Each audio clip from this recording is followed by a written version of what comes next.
Well, welcome everyone to our regular meeting of the Capitola City Council, Thursday, February 27th.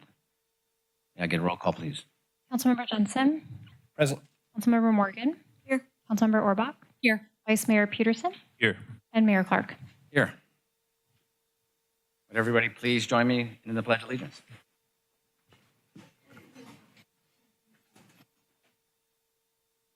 I pledge allegiance to the flag of the United States of America and to the republic for which it stands, one nation, under God, indivisible, with liberty and justice for all.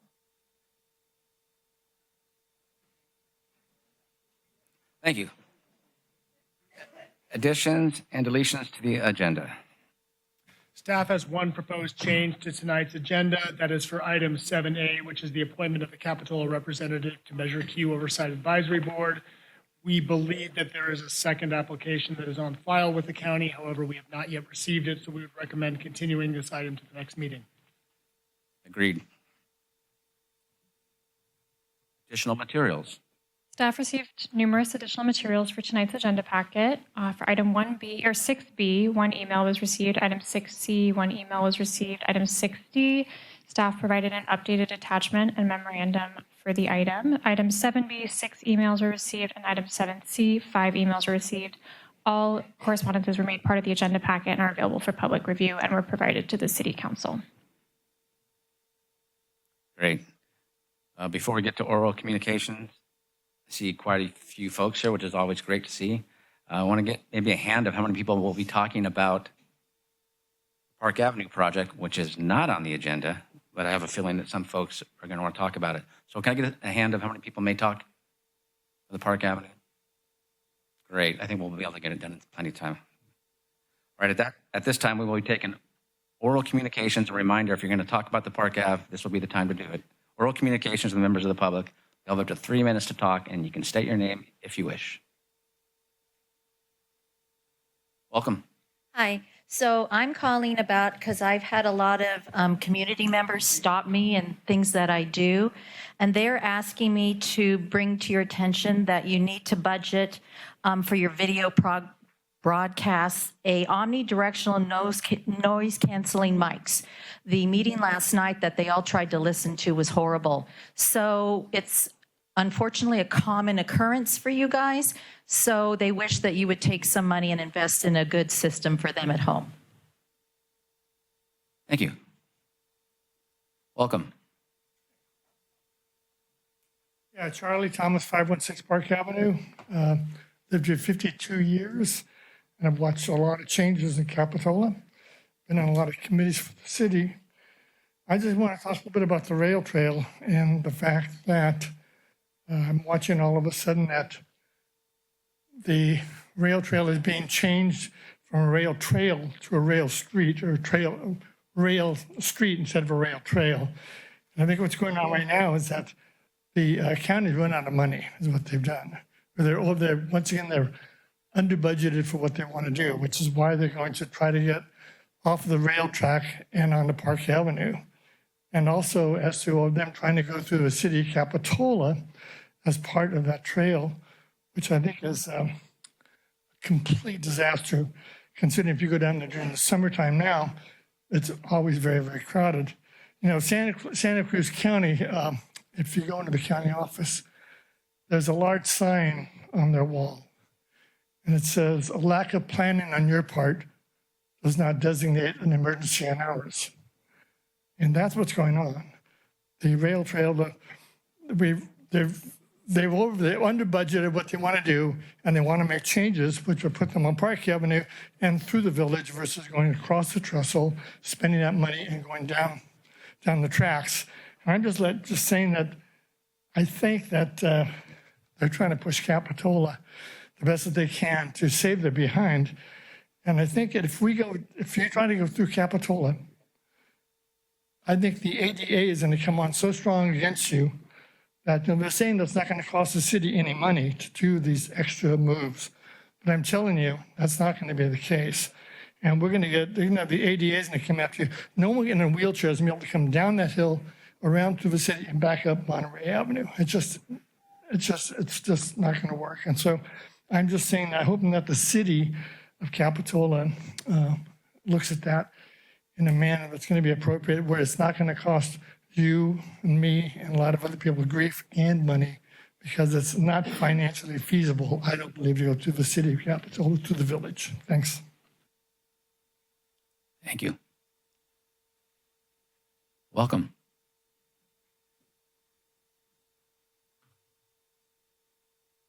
Good evening, Elizabeth Bertrand.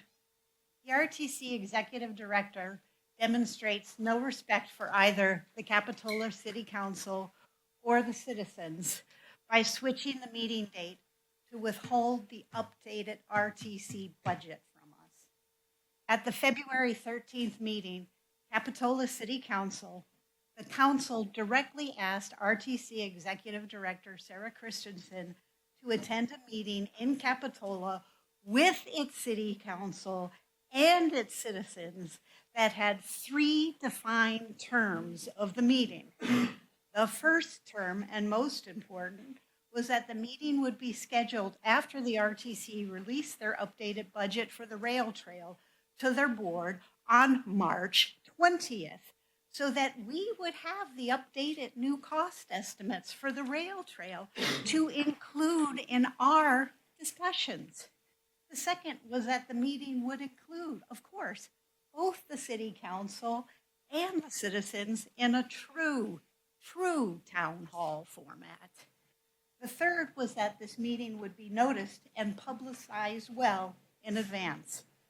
She agreed to these 3 points defining the terms of our meeting. Then she went behind everyone's back and scheduled her own meeting.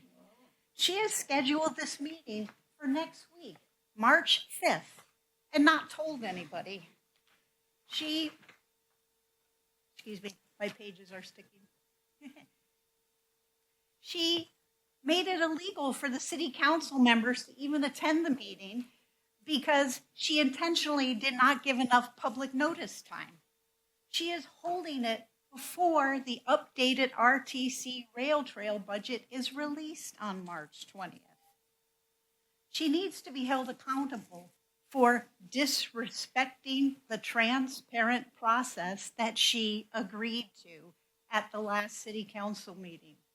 Jamie, city leadership needs to stop her, and she needs to go back to the meeting terms that she agreed to in front of the full citizenry at our last city council meeting. And it has to be after the March 20th date to have the updated rail trail budget presented, and we have to have the true town hall with citizens and city council there to, and we have to provide enough early notice so that the citizens and council can attend. The RTC needs to earn our trust. And they do this by honest, transparent communication and by keeping their word on joint meeting plans. Thank you. Thank you. Welcome. Good evening, Council and Mayor Clark. My name is Paula Bradley. I'm a resident of Capitola and an avid cyclist. Thank you for considering the Park Avenue traffic calming and multi-use path to improve safety in Capitola. I ride Park Avenue regularly, and this project is an opportunity for a less expensive, easier and faster to build, less disruptive to the monarch habitat, and more scenic than a path in the rail right-of-way gully. It will have better neighborhood access, and lighting will be safer at night. We could have a 0.7-mile Class 1 separated multi-use trail in a couple of years. If delayed, we miss the opportunity for the RTC funding, and all we will have are painted lines and sharrows for years instead. For the most part, the path is in the RTC rail right-of-way, and it doesn't require city funding. This project is independent of the Trestle Ridge issue and the trail on other streets. Without the Coastal Rail Project, there won't be any trail for 10 plus years, if ever. One cannot use funding awarded for one project for a different project, and real banking is not an option. Please move forward with this project. I'd also like to say that I love the begonia lighted artwork on the corner. It looks great. Thank you. Thank you. Welcome. Good evening, Mayor Clark and council members. My name is Matt Farrell, and I want to commend you also on Begonia at the corner of Cliff and Wharf Road. I think it's a nice addition and remembers a historic time that I was lucky enough to live in Capitola for. I am here today to express my concern about the release of a purported letter from the city manager of Capitola to the executive director of the Regional Transportation Commission. This release seems highly irregular. It would seem to me that the appropriate place for such communications to be publicly revealed is in the conduct of business of your council. And so I'm deeply disturbed that somehow that transparent practice and policy has been ignored, and I think it appears to be abused. And so thank you for your time, and I appreciate your consideration. Thank you. Welcome.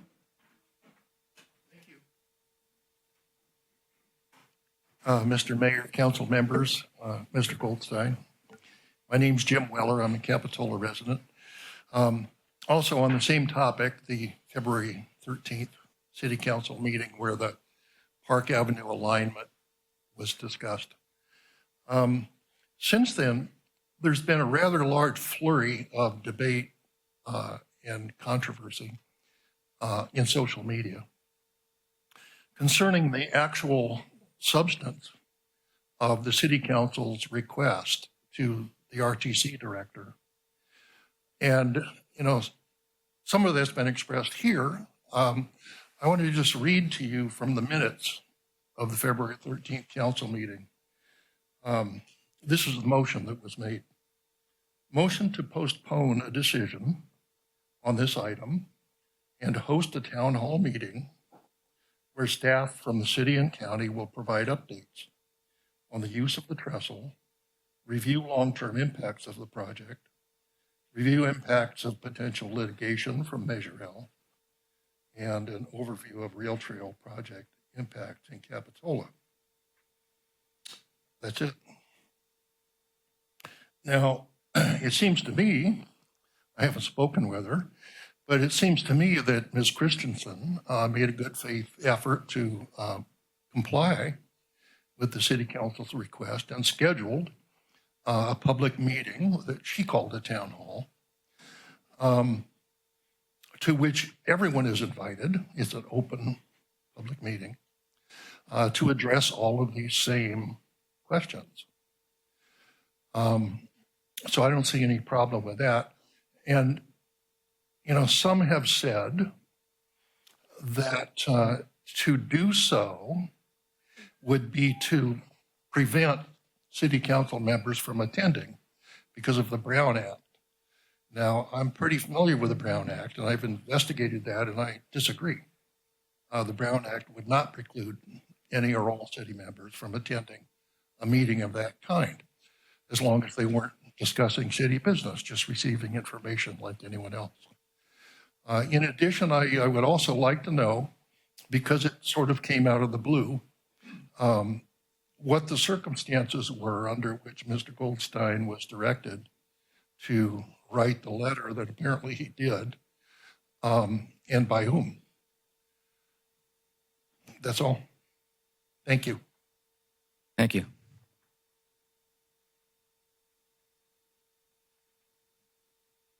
Welcome. Thank you, council members. My name is Lonnie Faulkner. I have a business address here in Capitola, and I ride my bike frequently through the village and throughout the town. I'm here in support of moving forward with the March 4th town hall, and staff recommended option A of the trail along Park Avenue. Some of you are relatively new to office, and I have not seen you at the numerous RTC and county town halls and Zoom meetings where hundreds of community members and Capitola residents worked so hard to implement our world-class trail.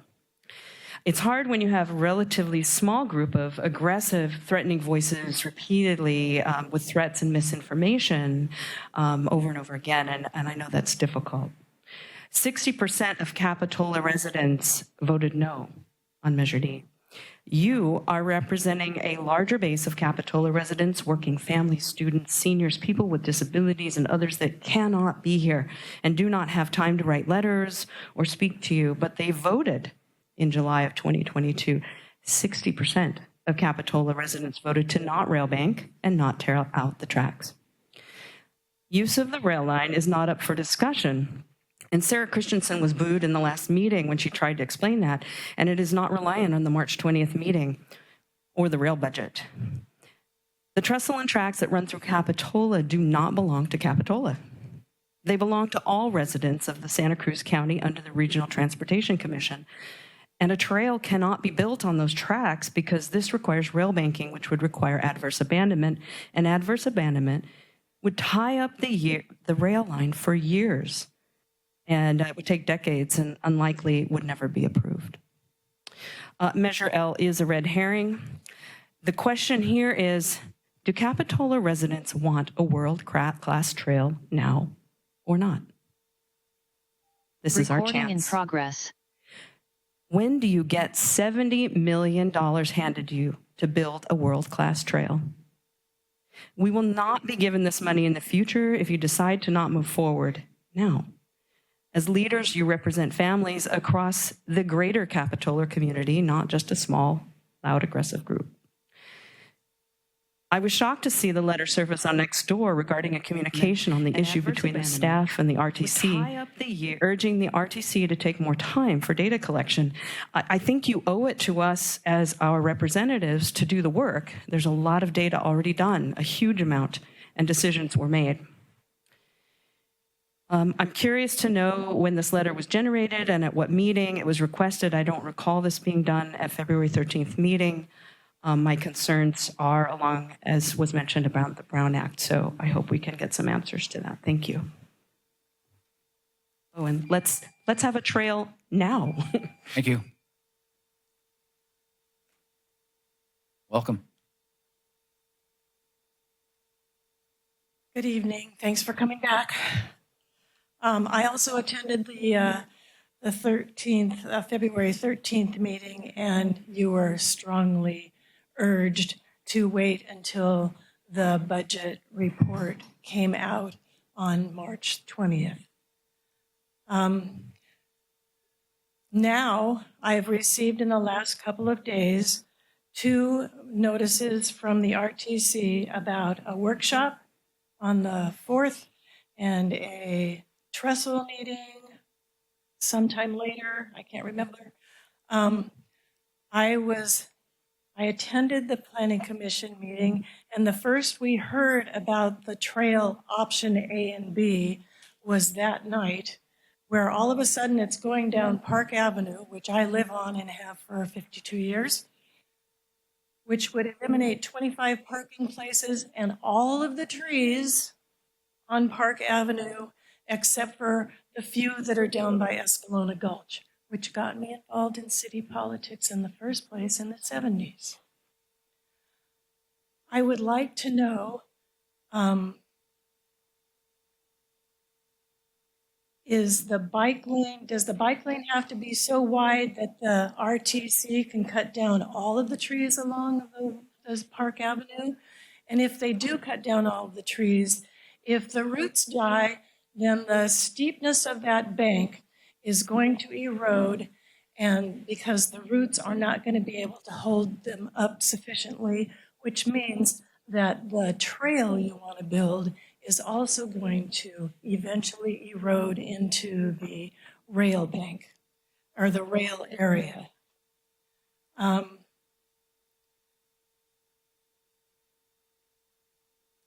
really want you to think about waiting until after the March 20th budget information comes out before decisions and workshops and meetings are scheduled, before we have a full picture of the impact that it's going to be on the citizens, including us. Thank you. Thank you. Welcome. Thanks so much for considering this important issue.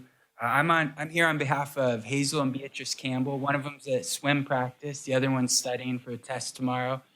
They couldn't be here, but the way they get around is on their bicycles.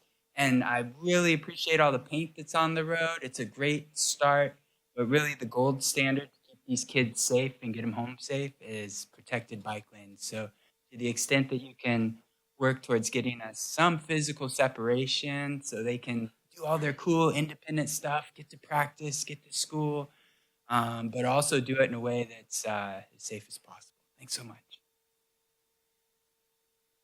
Thank you. Welcome. Good evening, DJ Welch. Just first of all, I want to say thanks to Jamie, the city manager, for sending the letter out to the RTC. I think, you know, the residents have started coming to the meetings because you piqued an issue that they really have a problem with. And I think the problem is this. We can listen. We heard Lonnie talk about Measure D and the 2,044 no votes. Well, Measure L passed with 2,500 plus votes, much more than Measure D, really giving us an indication of what our residents want. More importantly, Measure L became codified into law. Now, there's some discussion about, you know, what does the law really say? Well, it's pretty clear. And I think all the residents I've talked to that I've been involved with, hey, they want this. They want the trail. They do want it. But they want it the way the RTC told us it was going to be when they argued against Measure D and said it was going to be on the railway. Put it on the RTC corridor and everybody's going to be happy. You know, this whole thing about rail banking, hey, that's a discussion. I don't know. I hear both sides of it. Don't know. All I know is it's not safe for our kids and for cyclists to be running through the village. And while Park Avenue looks like an easy grab for the RTC, it just needs to stay on the corridor. We heard from Mr. Weller, and what Mr. Weller didn't tell you is that he also worked for the RTC doing their land background. I guess looking to look and see where their the land use is. That would be his background, I guess. But for us residents, all we want you to do is uphold the law. And the RTC doing this meeting on March 4th isn't what we asked for. What we wanted was a place where we could exchange thoughts and ideas. RTC's telling us, no, this is for them to do another presentation. We've seen all their dog and pony shows. We've been monitoring this for years now. What we asked for through you as our representative is for them to come with you and allow a time for input from the community to get the whole corridor through Capitola identified, not to just come and say, here's what we're going to do and try to push through Park Avenue. I appreciate you guys listening. I hope you uphold Capitola laws. Thank you. Thank you. Welcome.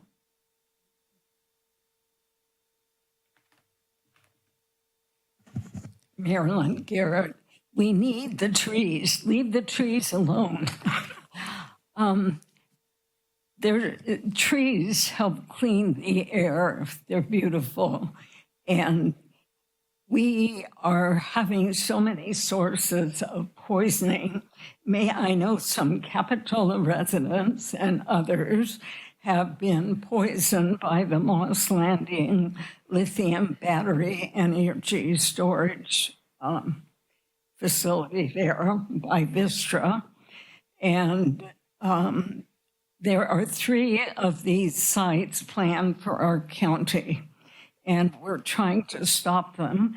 One of the reasons they need this so much is AI. AI takes about 10 times as much energy as other sources. And they also have plans for small nuclear plants to fuel the AI. I want to read just a tiny bit from the Chris Hedges report. He titled it Donald Trump's Dismantling of the Deep State Presages the Formation of Something Far Worse. And here's the reference to AI. Musk is pursuing an AI-first agenda to increase the role of artificial intelligence across government agencies. He is building, quote, a centralized data repository, unquote, for the federal government, according to Wired Oracle founder, business associate of Elon Musk, longtime Trump donor Larry Ellison, who recently announced a $500 billion AI infrastructure plan alongside Trump. $500 billion. Urged nations to move all of their data into a single unified data platform so it can be consumed and used by AI models. Ellison has previously stated that an AI-based surveillance system will guarantee, and this is a quote, citizens will be on their best behavior because we are constantly recording and reporting everything that's going on, unquote. Stop lithium battery energy storage installations. One group is called Never Again Moss Landing. I met two of the fishermen, couple victims of the poisoning just a few nights ago. These are planned near Aptos High, Dominican Hospital, and 90 Minto Road, Watsonville. Lots of dangers. I'll leave you with this and for other people as well. Thank you. Mr. Weller? Unfortunately, you're only allowed to speak one time at public comment. Maybe we can hold our conversation to our town hall that we hope to have soon. Okay, I just wanted to answer a false. I'm sorry. It's the procedure of the council. Okay. Thanks, sir. I was going to say that I'm not going to tolerate false statements.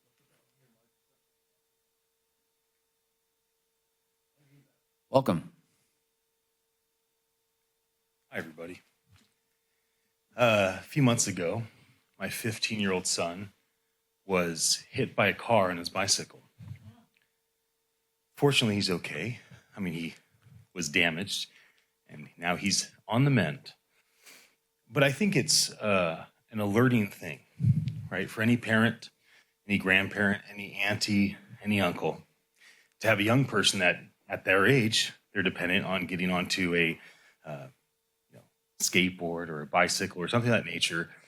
And I just think that there's more potential to create more safety for people here. So I wanted to say that. I think it's a very personal thing to share. I also just want to thank the team here for what you do in public service. It's a difficult task to take so many different opinions. There may not even be a right thing to do, but hopefully something can be done that people can feel peaceful about and have progress. I love this city. I live right there in the village, and my family has lived in this area for 10 generations. And so I care about what happens here. And for me, on just a selfish note, I ride a one wheel all over the place. I've done 10,000 miles on the one wheel, and I fantasize about what could be if any decision could be made for a trail. I also have traveled around the world and advised governments and city council members in many ways over the last decade. You know, I've never come to one of these. I've never engaged. And a friend challenged me, like, you should just come to the meeting and come see what's happening. I vote and I care, but I've never cared enough to show up and to use my voice. And yet it's funny that I would travel around the world and advise other government and government leaders on big strategic ideas. And one of them is this. If a really strong vision is put forth, people, even if they don't agree, they'll rally around that to make that thing happen. And I would love to see the tone of these meetings, which also has to do with everyone here, which I appreciate everyone's voice. But if we can get more clear on trying to get to a vision that can be executed, and it doesn't have to be the best or everybody doesn't have to agree, but I think that there's light at the end of the tunnel, and people, each individual would benefit if we can get progress on this one topic. But again, I thank you for all that you do for our city. I'm a happy, happy resident. That's why I never came in here to talk before. And I'm coming here to say the first thing is I'm grateful for this city, and I'm grateful for all of you, and I'm grateful for all of you behind me. Thank you very much. Thank you.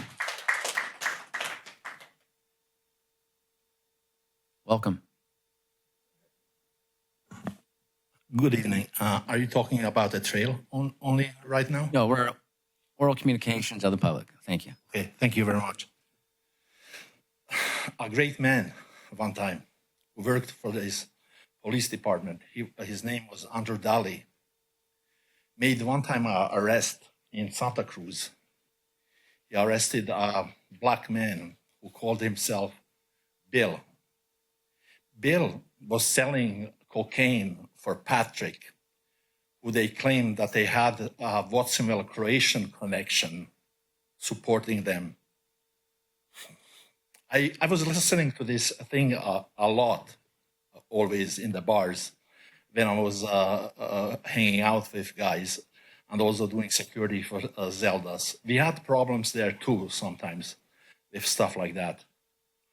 So I caution you what you hear sometimes in the meetings and who is approaching you, because I think the Capitola PD could do a better job in enforcing the laws. For instance, there is a marijuana dispensary right on the 41st Avenue. I don't think that marijuana should be made legal by, maybe it's legal by California law. That's what they want to implement. But I know that federally, marijuana is not legal. Thank you very much for listening. God bless you all. Thank you. Welcome. Thank you, Keith Cahill, a resident in Capitola. I have 2 points I'd just like to address. One is in re-engaging with the council and the city and stuff. The one thing that's come to my attention is, and having lived here for years, being around it, we have some great staff that works under Jamie and does a lot of hard work and everything like that. And yet with the city trying to be a little bit more transparent and everything like that, we never hear about it. So I'd like to propose the council that they add an agenda item to their regular meetings, and in like a round robin type of thing. So they come in once every couple months or something. Have someone from one of the departments come in and give us a little 5 to 10 minute discussion or information on what they've been doing, what they've been accomplishing, and even the challenges they're facing, so that we, the public, can be aware of this great group of people that, they have their challenges too. I mean, we don't have just Measure L and stuff like that. So I'd like to make that recommendation and have the council consider that as part of your agenda every couple of weeks. The second thing, I'll, as I typically do, I'll harp on one issue, which is let's not be like the RTC. Let's not plan for the future. I can't see how the citizens of Capitola can approve any decision by the council that does not keep the rail trail on their property without at least a 5 to 10 year analysis of what the cost to the city and our citizens is going to be. If you don't tell us what the cost is, how can we approve it? So again, I'll ask you that needs to be part of any presentation that you guys, any vote you have, is that you accomplish. Thank you. Thank you.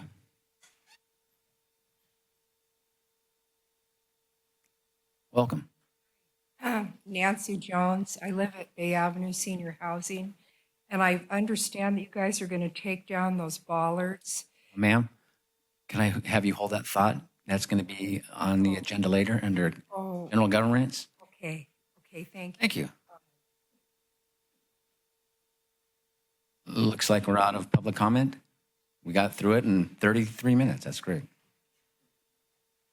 That brings us to staff comments.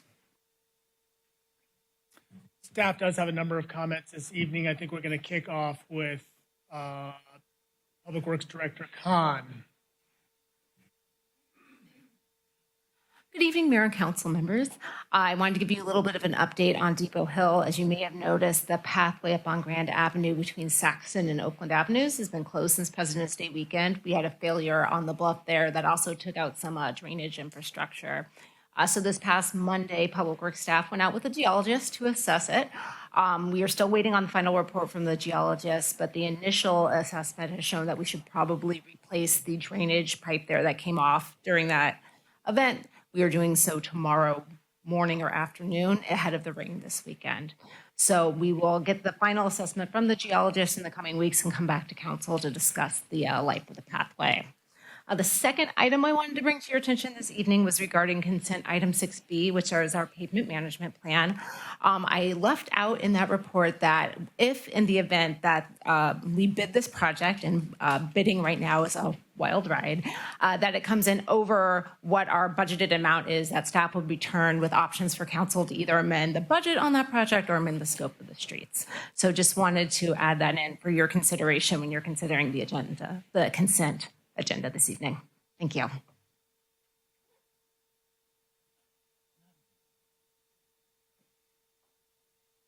Thank you. Welcome. Good evening, Mr. Mayor, Council, community. Good to see you guys here. I want to first start, I have two comments. One is to first introduce to you the newest member of our team, Austin Wilson. He comes to us from Hollister. He's a graduate from Chico State with a degree in criminal justice, and he worked for Chico State Police Department as a community service officer for a while before returning back to this area, and we've hired him as parking enforcement, so please be kind. We're just really excited that he's here. He's fitting very wonderfully into our group, and I promised him that I wouldn't make him come give you guys a big speech. So if there is anything you want to say. Builds character. Thank you for the opportunity. I look forward to working for the city of Capitola and look forward to meeting all of you out there. So thank you. Thank you. Welcome to the Capitola City family. Hopefully we'll see him in a dark blue shirt at some point. The second is I just wanted to circle back to the e-bike topic that we had several meetings ago.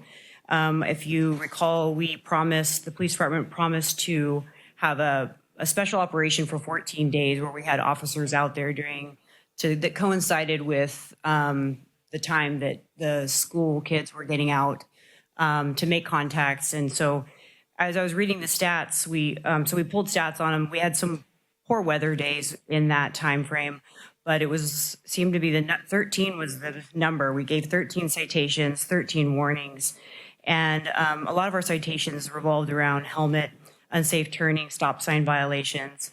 But we also gave a lot of warnings for just minor traffic violations. And we also went on campus and did inspections for bikes, didn't find any illegal bikes that the youth shouldn't have. And overall, it was really positive.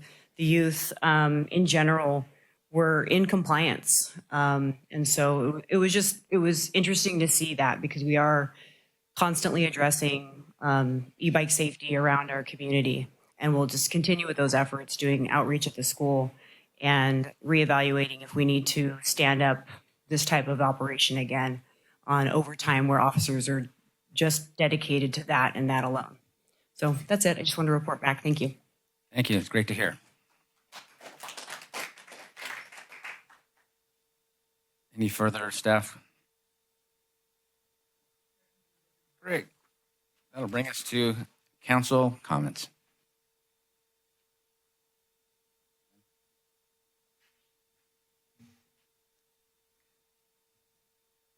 Good evening, everyone.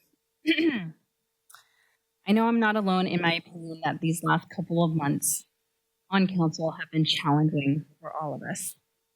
We, as your elected officials, are feeling a lot of pressure from the public regarding these high-stakes projects. After yesterday's ethics training, I have serious concerns about both the action that was taken out of our closed session last week and what followed. none of which occurred in a public forum or has been made available to the public. Since the actions taken out of the meeting are public record and could easily be obtained with a Public Records Act request, I would like to request that all email communications between our city manager and Sarah Christensen since the February 13th meeting be released to the public immediately. I believe in transparency, and the public deserves to see the information that was provided to the city by the RTC following the February 13th meeting. The response the city manager was directed to send, which I strongly opposed, and the subsequent response from RTC, so they know what happened and who to hold accountable. I also believe that Councilmember Peterson should have been involved in the discussion because it dealt with issues that could have significant citywide impacts well beyond the Park Avenue project, which is the item he recused himself from. With the recent announcement of the March 4th town hall being put on by the county and the RTC, our residents are justifiably confused about why the city is not advertising for or participating in that event, how we got here, and what this all means for the Park Avenue project. We need to figure out how to fix the situation and get back on track by providing the transparency we should have been giving our constituents all along. I am also requesting that we agendize this item for further discussion. Ideally, I'd like to see this come back on our agenda at the end of March, so our community members have a chance to get the town hall they want. But if we aren't able to negotiate for 2 more weeks with the RTC to make this very important decision, I'd like to see it come back to council at our March 13th city council meeting.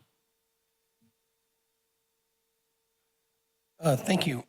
Just wanted to give a quick update. Since our meeting on the 13th, I had the opportunity to tour the Santa Cruz sanitation facility, which I'm an alternate on that, and went on the tour of how sanitation works in our county, and it was quite eye-opening, and appreciate the opportunity. I also attended, I'm a member of the Monterey Bay Air Resource Board, and went to my first meeting as a director, and they gave us an overview of the Regen Monterey landfill and gas collection system, which is very interesting. And they also went over the amazing grant programs that are out there, wood-burning stoves, electric cars, electric bike programs and stuff like that. And I encourage our residents to look at those opportunities.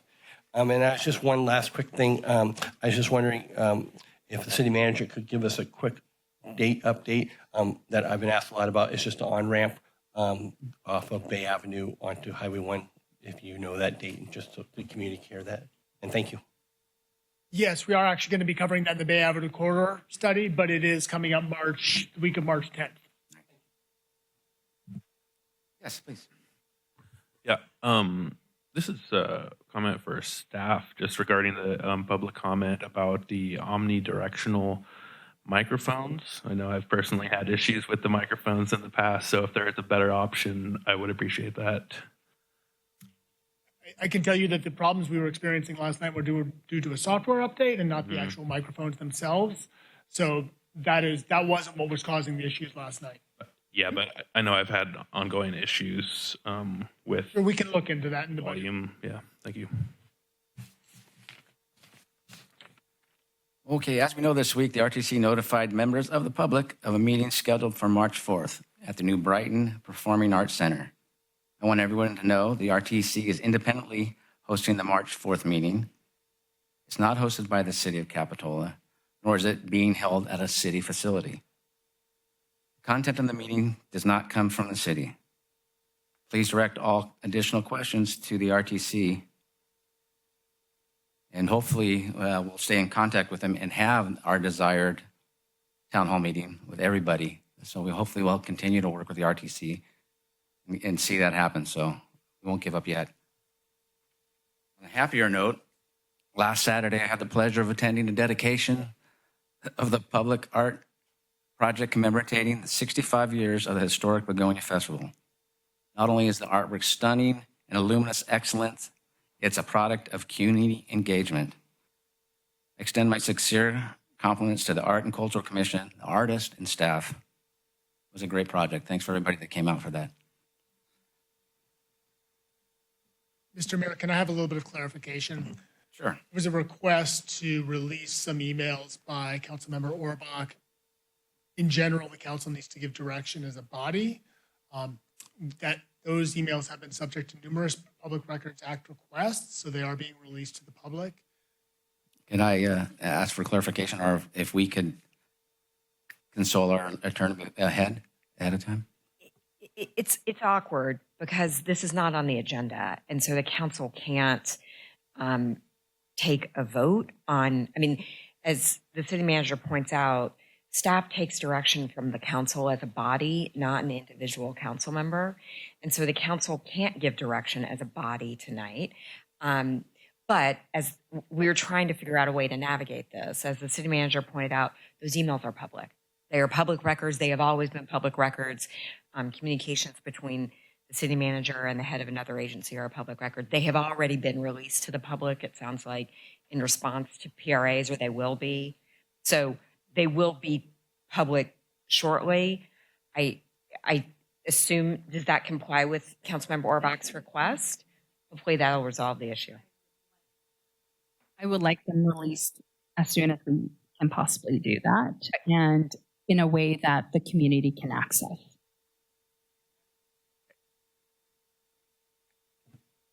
Okay. I mean, we're just in an awkward situation, right? It would be like if any one council member were to direct staff to do something. I think if we brought this at a later time to an agenda, that we can maybe clarify our procedure. Sure. We can do that. We can work out something along those lines. I'm trying to find sort of a solution here without turning this into a major discussion. Yeah. The fact that there are so few emails, I think there are 3, that we're not trying to not release them. I think the bigger issue is sort of how council members give direction to staff. And so we're trying not to sort of wade into that bigger issue and instead say, we're happy to release the emails. They're already out there. So it's just awkward to. Do I need someone else on the council to agree then? Is that what you're looking for? No, what I'm saying is this is not an agendized item. And so for the council to be doing anything as a body is awkward. Why don't we just do this? Why don't we, it will be released. Yeah, we're. If I could make a brief suggestion, Councilmember Orbach requested an agenda item for March 27th. The emails could be included with the agenda packet for that item, and they would be publicly available as a part of the agenda packet as an attachment to the report she requested. But I think she'd like them released much earlier than March. Yes, and I requested for the item to be agendized on the March 20-something meeting, only if we cannot get the extension from the RTC. Otherwise, I'd like to see it come back on the 13th.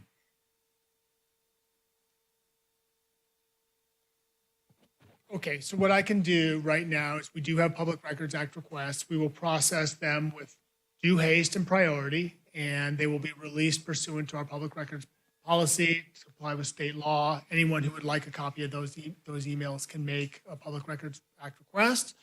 If we get enough requests, we may come up with a system whereby we can put them in a repository so people can access them without having to make the request. That's certainly something we have done in the past when we get some documents that people just keep asking for. Is there any way we can tag it on to the minutes to this meeting?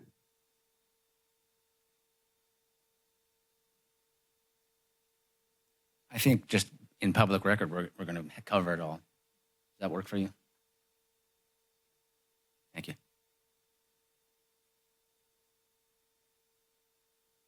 Can I ask a clarifying question? Sure. I'm just wondering if you did want that, because it sounds like we're unable to, or an individual is unable to direct staff. The full council cannot direct staff because it's not agendized. And I just wanted to make sure, were you going to request that to be agendized at the next meeting, or is that too far in the future for it to be worthwhile for you? Yeah, I'd like the public to know prior to even our town hall meeting. So I'm hoping as soon as possible. I think waiting for the next meetings will be too late. Thank you. I'd just like to ask the city clerk if we could attach them to the minutes. Is it possible? It's possible. Okay. Thank you. That brings us to item number 6, consent items. All the items will be enacted on one vote unless a council member wants to pull an item. I'd like to pull item C, 6C. 6C, Public Art Fund Allocations.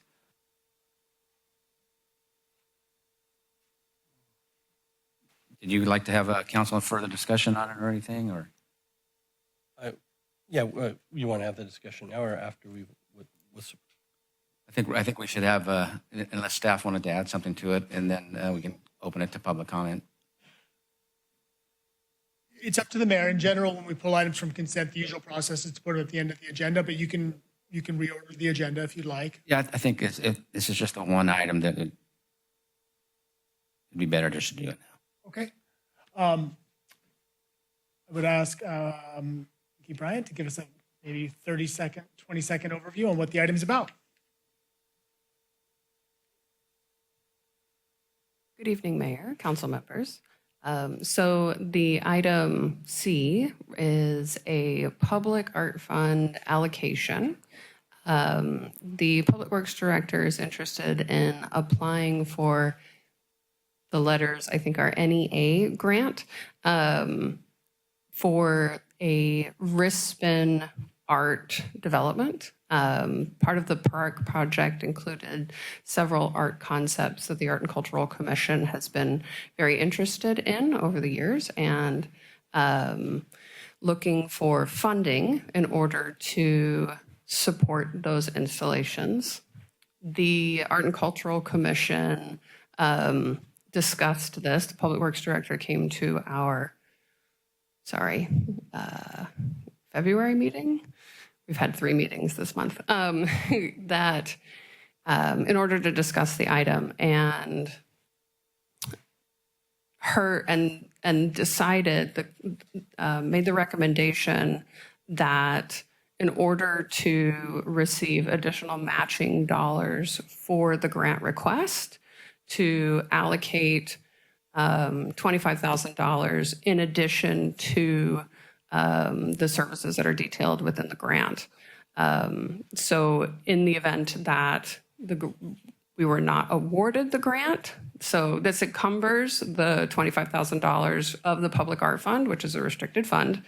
But in the event that we didn't receive the grant, then that money would be available for additional public art projects down the road when the commission were to vision and propose for council consideration. And I'm available for questions. Questions from the council? I have one. Is the National Endowment for the Arts grant federally funded? Yes, it is a federal grant. If so, is it at risk from the Trump administration's cutting spree? I do not know.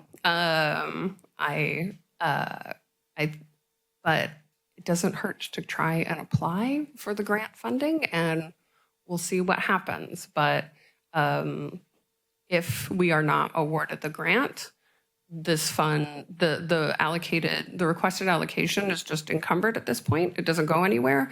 And if we're not awarded the grant, then it would still be available for other public art projects later.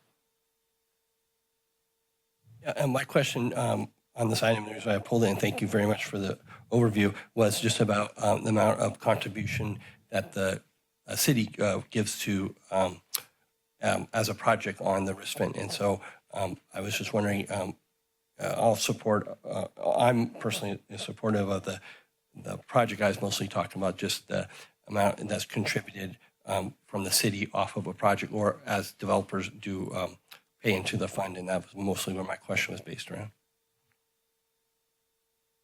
So are you asking about how the public art fund is funded?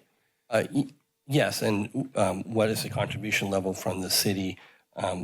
Like a developer and other projects that are over $250,000, the allocation that's paid, and that compared to what the city pays.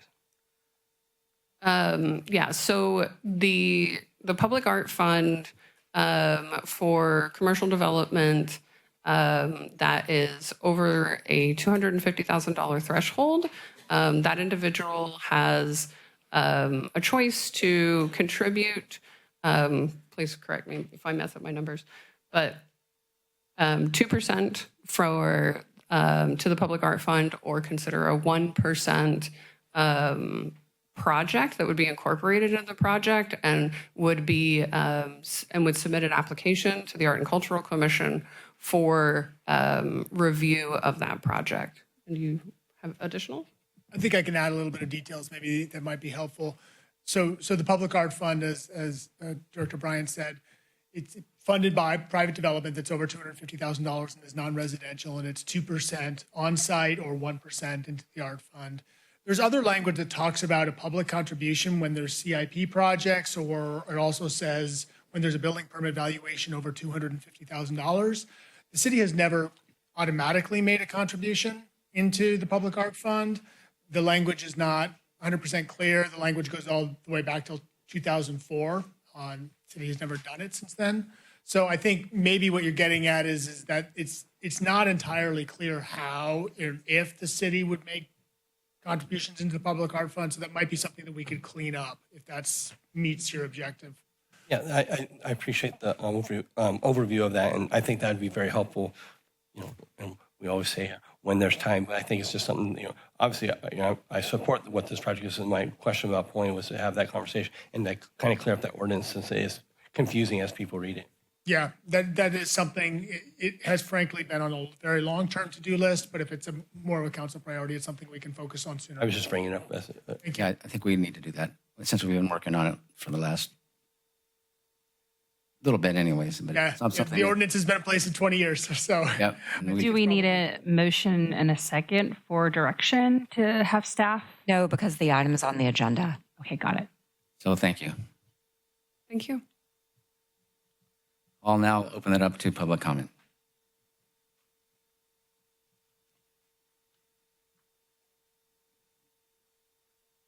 Good evening, Council. Good evening, staff. Gail Ortiz.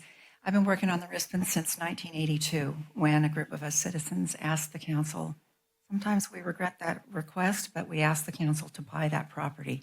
It hasn't always been easy. We've lost lawsuits. It's been fraught, but we're finally seeing some progress, and it looks good.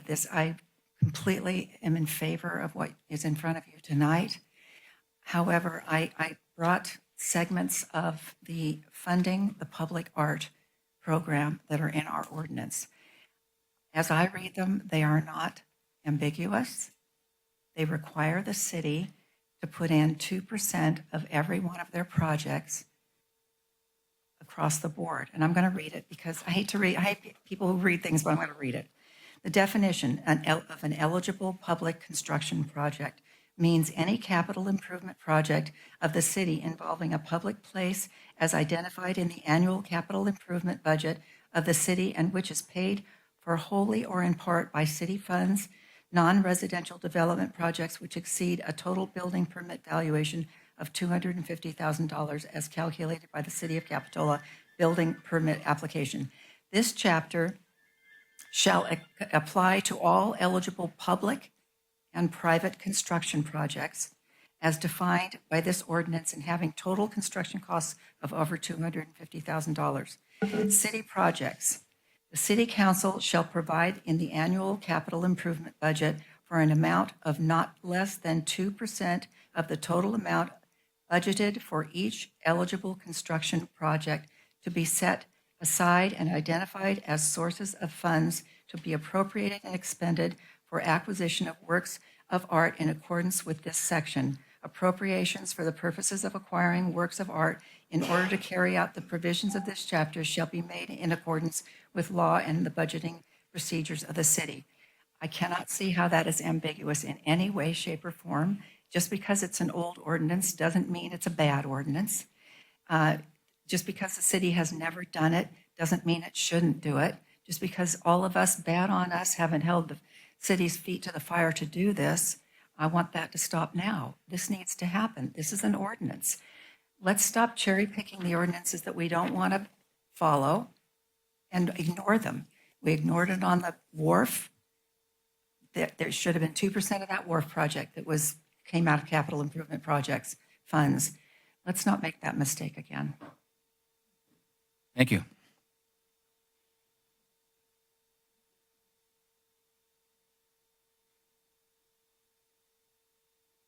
Seeing no more public comment, I'll bring it back to council discussion.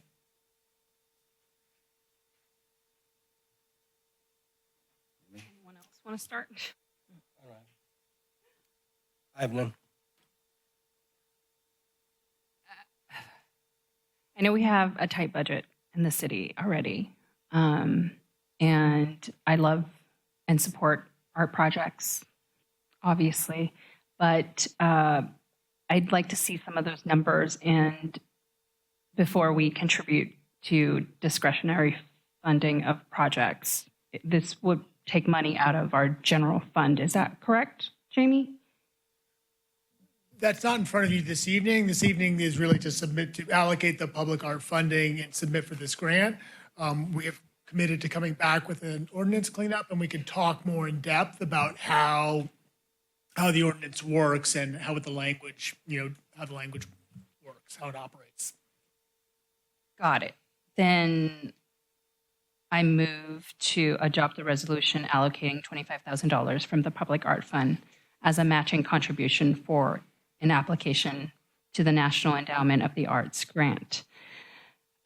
Fiscal year 2026 to support the creation of public art project at the Rispin Mansion, amending the fiscal year 24-25 budget as recommended by the Capitola Art and Cultural Commission. I'll second. Can I get a roll call, please? Councilmember Johnson? Aye. Councilmember Morgan? Aye. Councilmember Orbach? Aye. Vice Mayor Peterson? Aye. Mayor Clark? Aye. I can move consent items 6A, B, and D.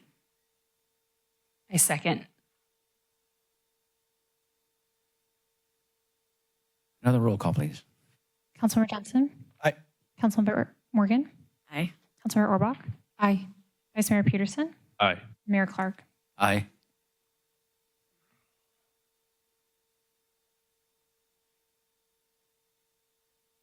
That'll bring us to item 7, general government, public hearings. Looks like we're going to do a little bit of a rearrangement. We are going to go ahead and have D and E before B and C. Okay. Got it. Is everybody okay with that? Yes, we are going to call item D. Item A has been continued, and we are going to jump down to item D. Fiscal year 2024-25 mid-year budget report.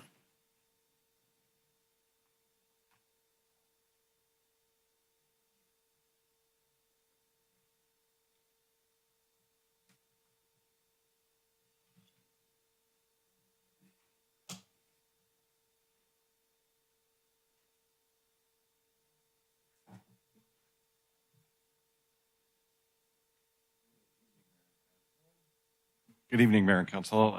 Next item before you is the mid-year budget report. So just a quick recap, the adopted budget included a projected estimated ending fund balance for June 30th of 2025 of $628,931. That consisted of the employee down payment program assistance of $100,000 and then our operating contingency of $528,931. Since we've closed last fiscal year, our revenues came in about $65,000 higher than we had estimated, and expenditures were also about the same amount below. So we have an additional $126,000 of general fund resources now added to that projected ending fund balance for June 30th of this year. Next slide. And so just some highlights. We're tracking really close on everything, actually. Sales tax is slightly above projections. What's interesting is our 1% Bradley Burns is right on budget, but it's our district taxes that are performing better than expected right now. And then as a reminder, Measure Y will change a 0.25% district tax to a 0.5%. That becomes effective April 1st. Property tax, we're slightly above estimates there. Again, housing prices keep going up, and as those houses sell, the property tax goes up. TOT is slightly down. I've talked to a couple of the operators, and they've had to bring their rates down, so it's not necessarily from less activity. It's more of reduced room rates. They had gone up quite a bit during the pandemic and coming out of the pandemic, and so those are kind of truing up a little bit right now. Everything else on both the revenue and expenditure sides is tracking pretty much close to budget projections. So on the revenue side, again, taxes right at 50% of the budget halfway through the year, slightly ahead of last year, which is kind of what we expected to be for this year. Licenses and permits is dragging a little bit, but business license makes up about 40% of that category, and that's due on January 15th. So I think it's just fewer people paying early this year, so that should true up when we get into the third quarter here. Intergovernmental charges for services tracking pretty much where we expect them to. Fines and forfeitures, that's primarily parking citations, and I've met with PD, and we're looking into what's driving that, whether it's less citations or less. We think the citations are the same amount, so why is the revenue a little bit less? So we're digging into that, but hopefully that kind of corrects itself. And then use of money and property, it's above budget, way down from last year. That's basically interest earnings, and we had a bunch of money for the wharf last year that we spent on the wharf, so we don't have as much interest earnings now. And the other revenue is kind of a small one. That one moves around. It's not one I watch real close, but it's close to last year. Next slide, please. Personnel, so you'll see it's 62% of the budget, and we're only halfway through the budget. That's due to the CalPERS UAL payment that we make. It's about $2.6 million. We pay that in July, and we get a 3.4% discount. So that's about $88,000 of savings by doing that, and then amortize that over the rest of the year.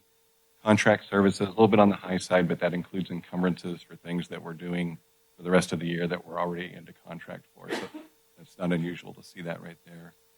Training and memberships, a little bit less than anticipated, but there's a lot of things that happen in the spring, so that might come up.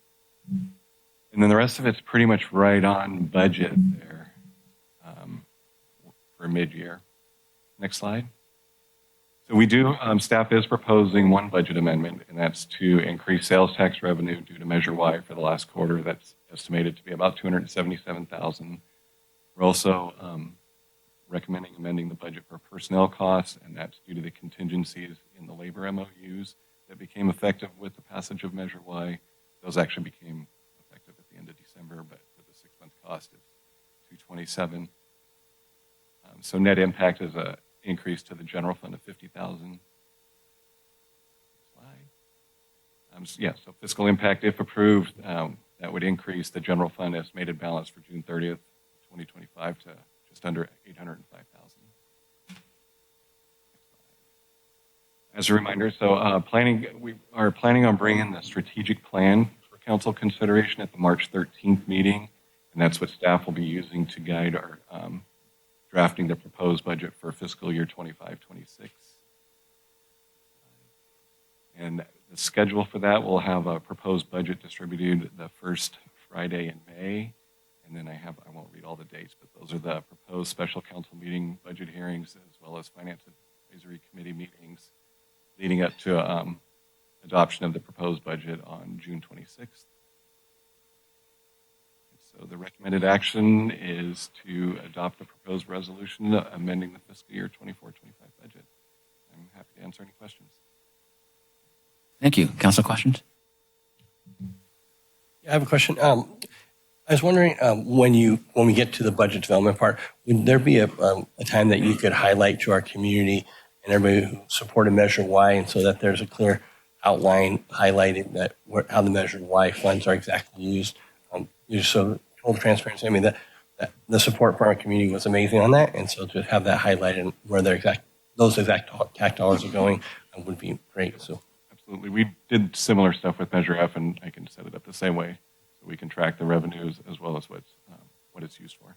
Perfect. Thank you for everything. Mine's just more of a clarification. Thank you for posting the finance advisory meeting dates, and just to let everybody know that those are public meetings. So anybody that has interest in the ins and outs and want to be up to speed, they're always public and everybody's welcome.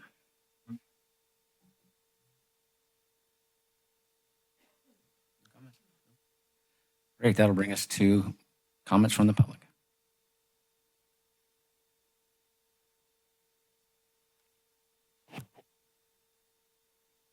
Seeing none. Council deliberation. I will move item D, the mid-year budget report for 24-25. I'll second. All in favor? Aye. Aye. Thank you. Item E, CDBG program income funds.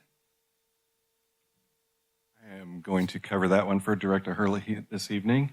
I don't have any slides, but so we received a CDBG grant for $3.3 million for the community center. We also have a program income fund, community development block grant is what CDBG is for. And we also have a revolving loan fund where payments when we receive loans come in and then they can be reprogrammed. At the end of December, we received a payment of $160,000 that CDBG requires us to allocate prior to drawing down any of the $3.3 million grant. So we brought that to council at the end of January, adopted a resolution to do so. Since then, we've received an additional $4,800 of interest that came in, and I'm projecting we'll receive a little more interest in this quarter. So this action tonight is to amend change the amount from 165 of the CDBG PI to 170, and then just increase that budget amount by, I think it was $9,825. And that allows us to move that program income when the interest comes in over to the community center project. So the recommended action is to conduct a public hearing this evening, receive public comment, and adopt a resolution rescinding resolution 4414, allocating 170 of program income to the community center rehabilitation project, and also adopt a resolution amending the fiscal year 24-25 budget. And with that, I'm happy to answer any questions. Thank you. Council questions? Public comment. When it comes to the numbers, there's never much public comment. Council deliberation. I will move item E, the CDBG program income funds, and take our staff recommendation to allocate the 170 of program income to the community center rehabilitation project and adopt a resolution for our 24-25 budget. A second. All in favor? Aye. Aye. That brings us to items B and C. And I'm going to... Mayor, I own a residence within the Bay Avenue corridor, and I have a perceived financial interest. And so thus, out of abundance of caution, I'm going to be recusing myself from items 7B and 7C. Thank you for that. And I see on the clock it's 7:15, and we'll take a 3-minute recess and come back to item B and C. Thank you.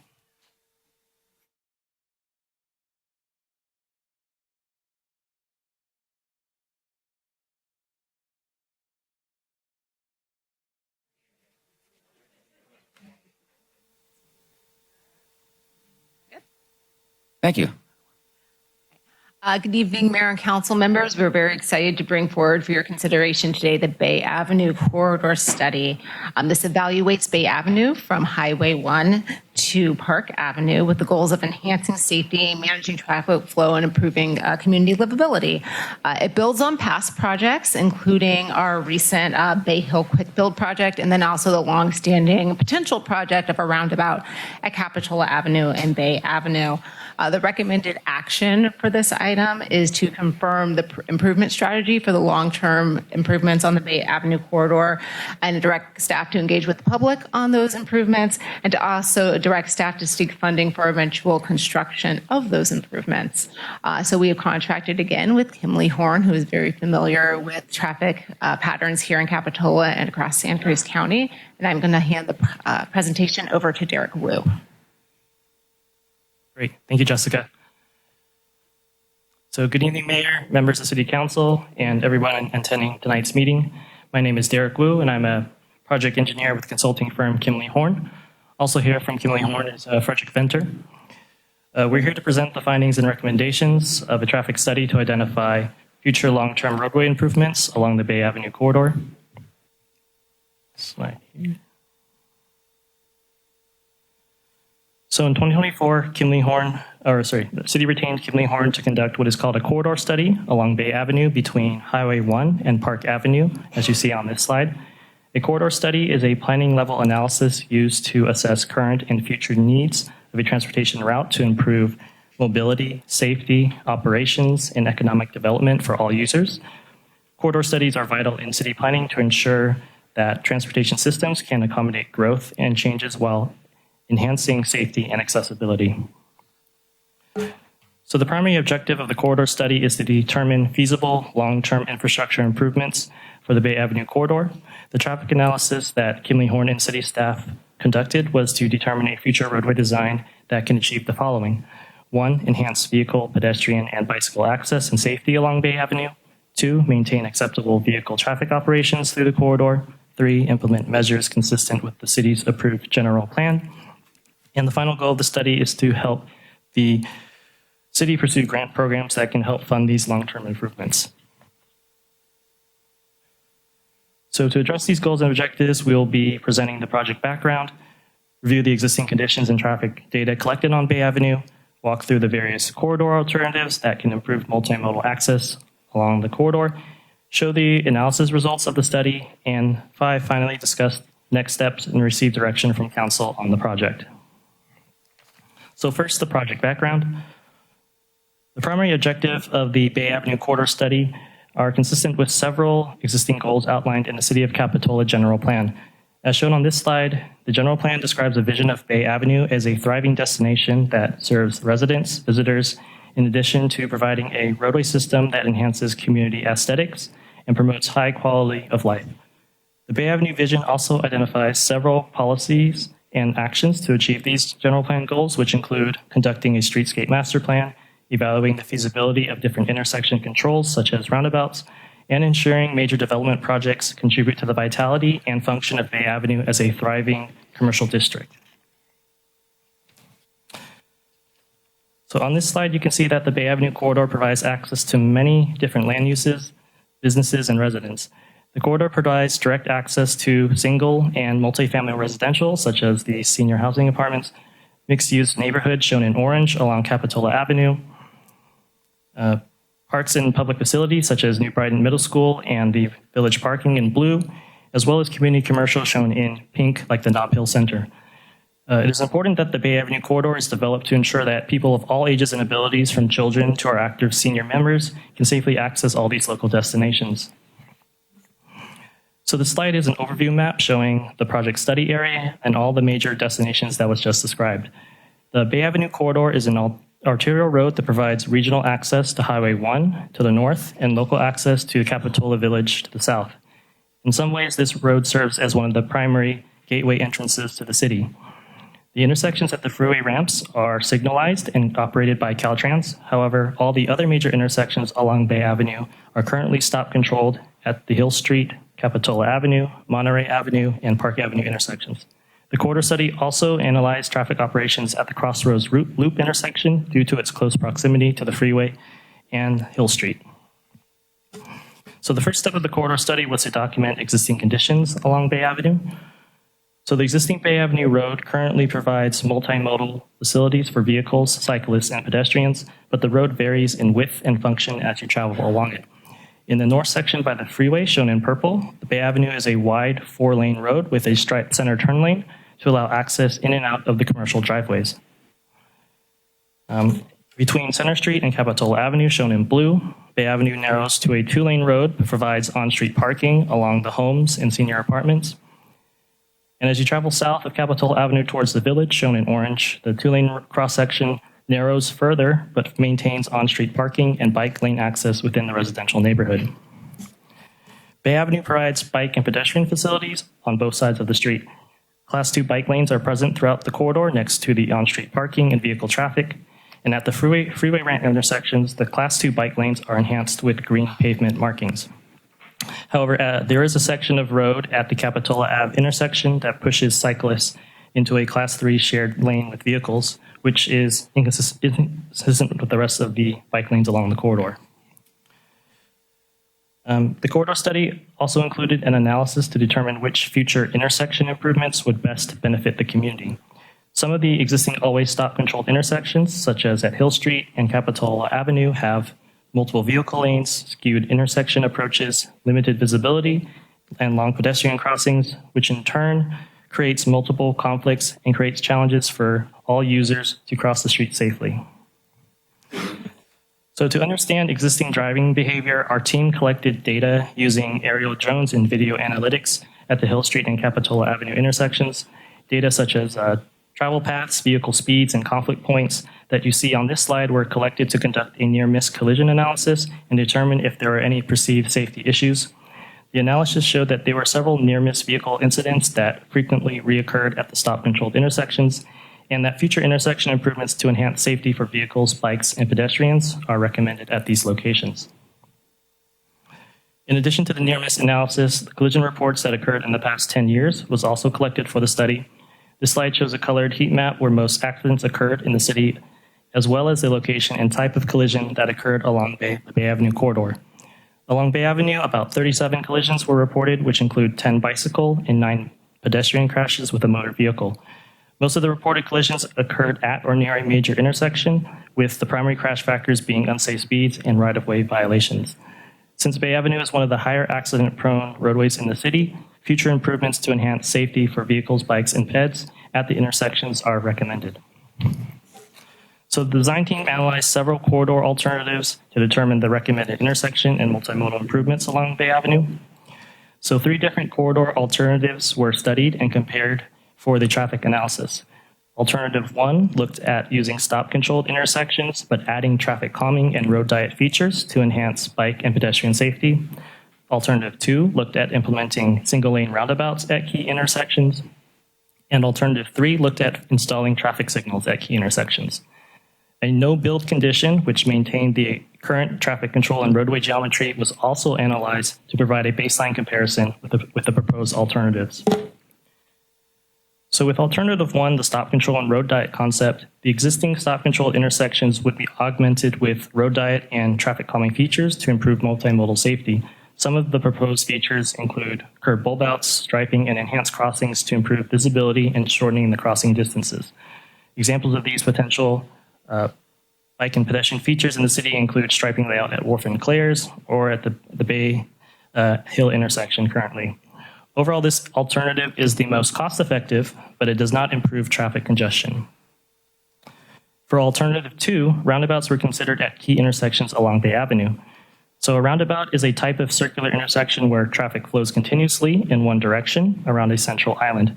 The key features of a roundabout include yield control, where entering vehicles yield to traffic inside the circle, traffic deflection, where vehicles are directed to travel counterclockwise, and circular road geometry, which promotes slower travel speeds between 15 to 25 miles per hour. Studies have shown that roundabouts increase traffic safety and can significantly reduce severe accidents. For instance, converting a stop or a signal-controlled intersection into a roundabout can lead to a reduction in fatal injury crashes by up to 82%. So the reason why roundabouts offer multimodal safety benefits compared to traditional intersections comes from its ability to lower vehicle speeds and have fewer conflict points. So as shown in this slide on the left, A typical four-legged intersection contains up to 32 conflict points from all the crossing, merging, and diverging paths. This leads to a higher probability of severe high-speed collisions, such as broadsides or head-on impacts that are often deadly for bikes and peds. On the right side, however, a roundabout contains up to 8 vehicle conflict points, since all traffic moves in the same direction at slower speeds. As a result, potential collisions at the roundabout are reduced to low-speed impacts, which are much safer for bikes, peds crossing the street.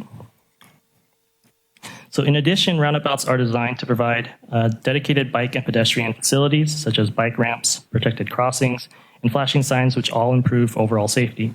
As shown on the left side, the existing four-legged intersection at Capitola has long crossing distances with no median refuge, and the existing crosswalks are located at the intersection. So bikes and peds in the crosswalks are exposed to oncoming traffic from multiple left, through, or right turn movements.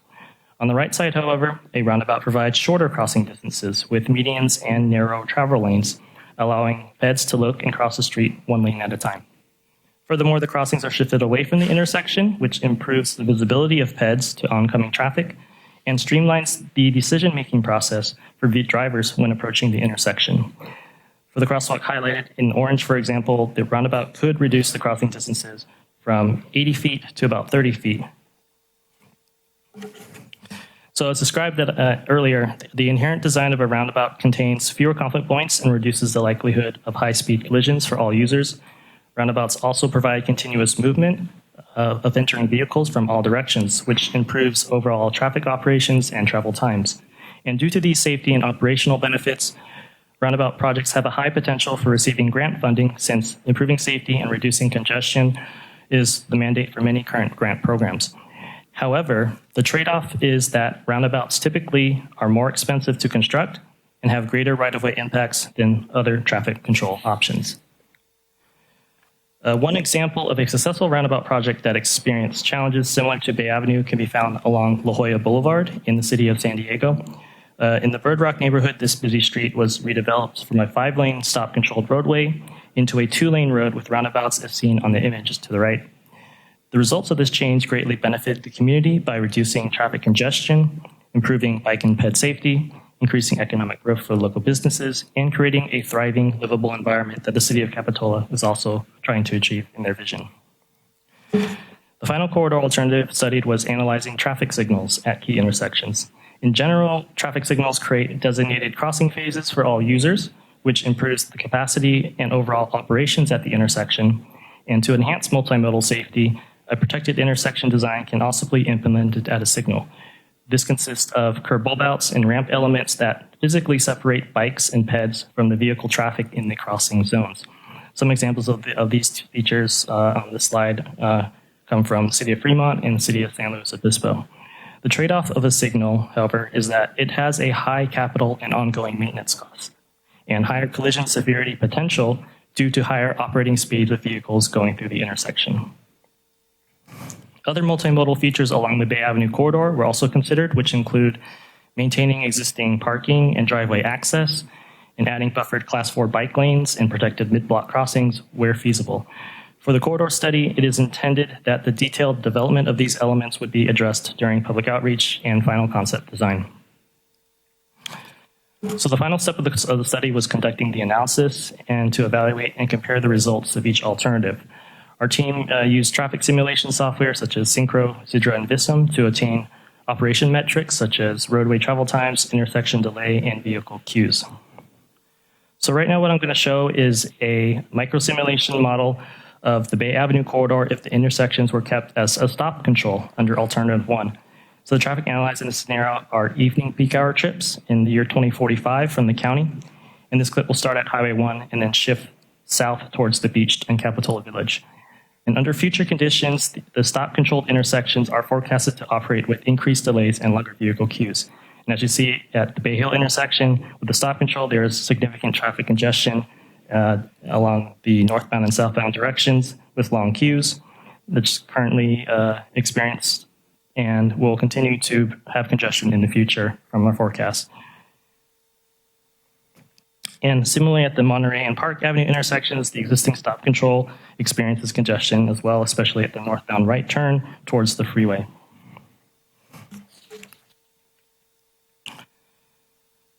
And for comparison purposes, this video here that I'm going to play is a traffic model of Bay Avenue under Alternative 2 with roundabouts installed at the Bay Hill and at the Bay Capitola intersections. So again, this is the same PM peak hour scenario, year 2045. And under future conditions, the roundabouts provide a more continuous flow of traffic, which improves overall efficiency and reduces vehicle delay through the corridor.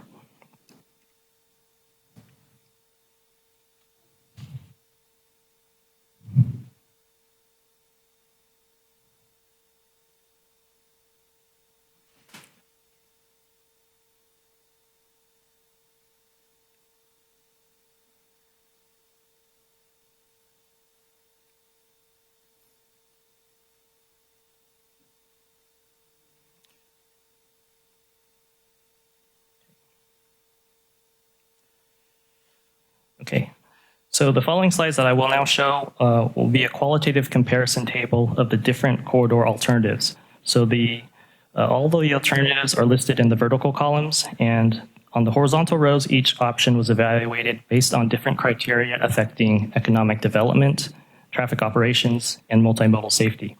So compared to the other alternatives, the alternative 2 roundabouts would have the highest upfront capital costs and potential right-of-way impacts to implement due to a larger footprint.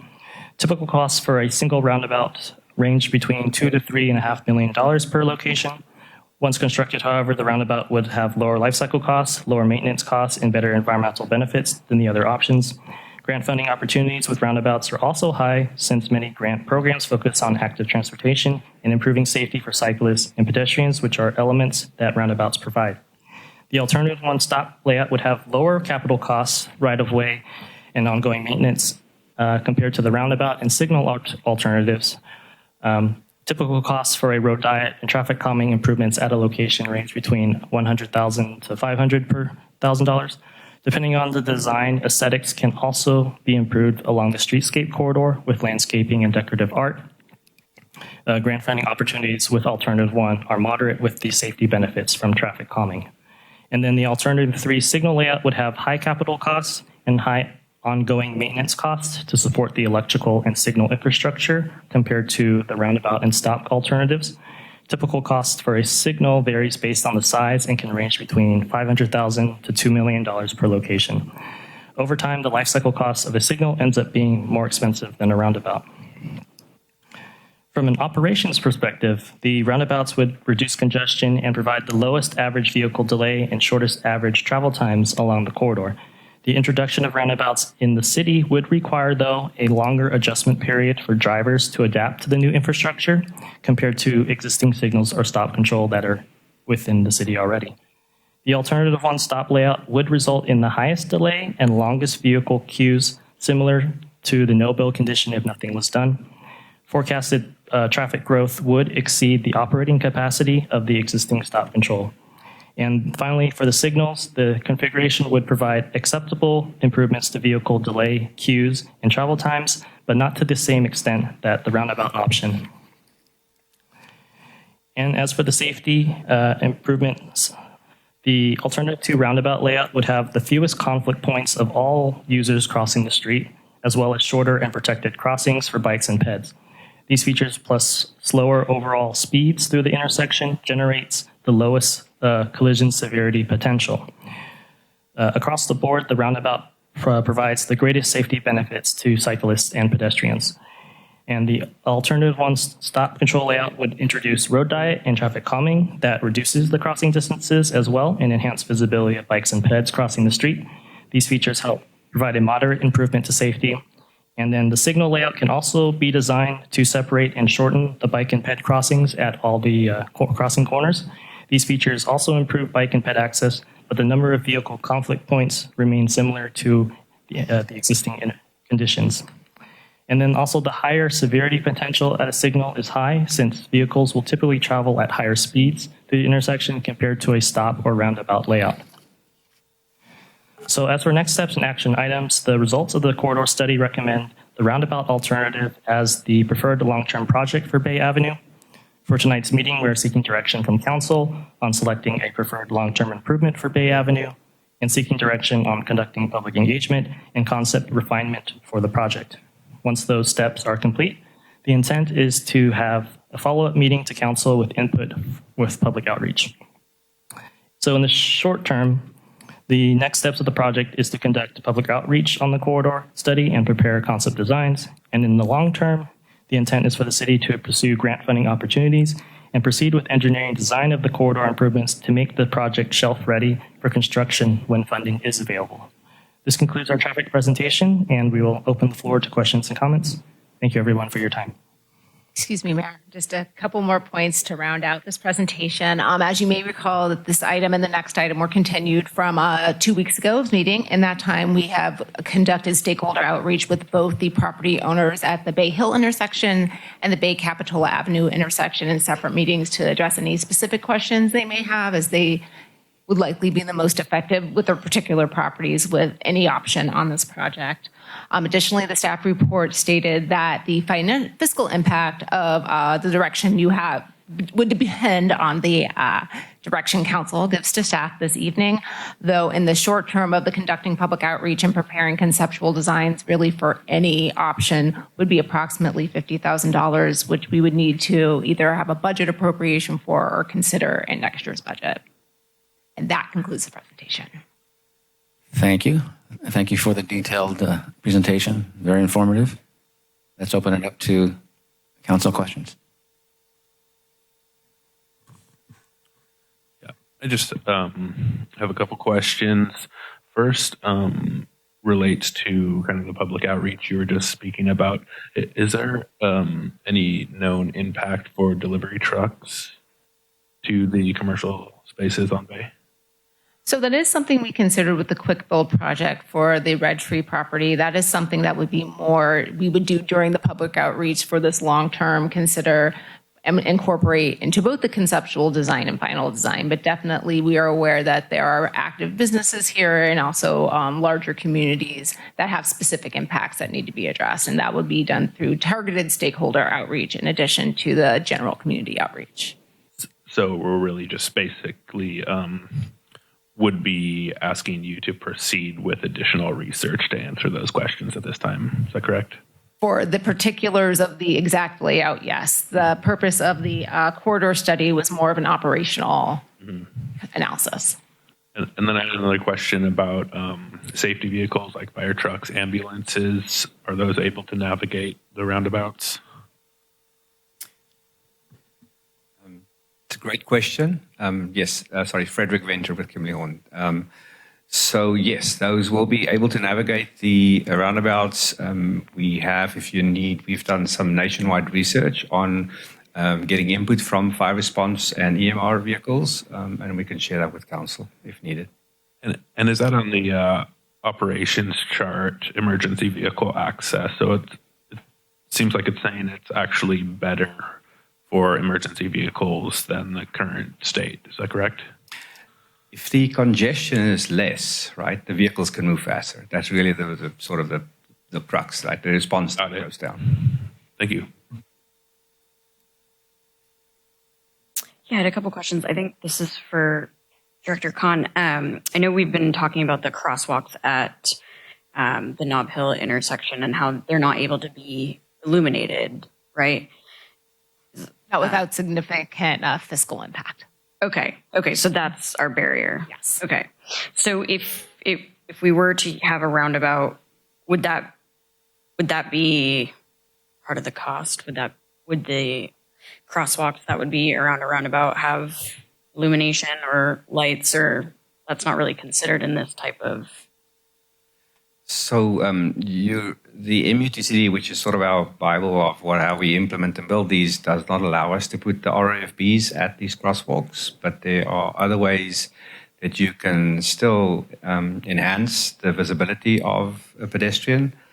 What one needs to probably remember is what's really nice about the roundabout is as a vehicle approaches the roundabout, the very first decision point is only a pedestrian. You don't look at any cars, you only look for pedestrians. Then you cross the pedestrian crosswalk, then you get to the roundabout itself, and then you look for vehicles. So that split in decision making is just so much better than now you stop at the stop bar and you look left, right, middle, bed, bike, everybody else, right? So that's why the implementation of roundabouts are so successful, because you remove that ambiguity in decision making.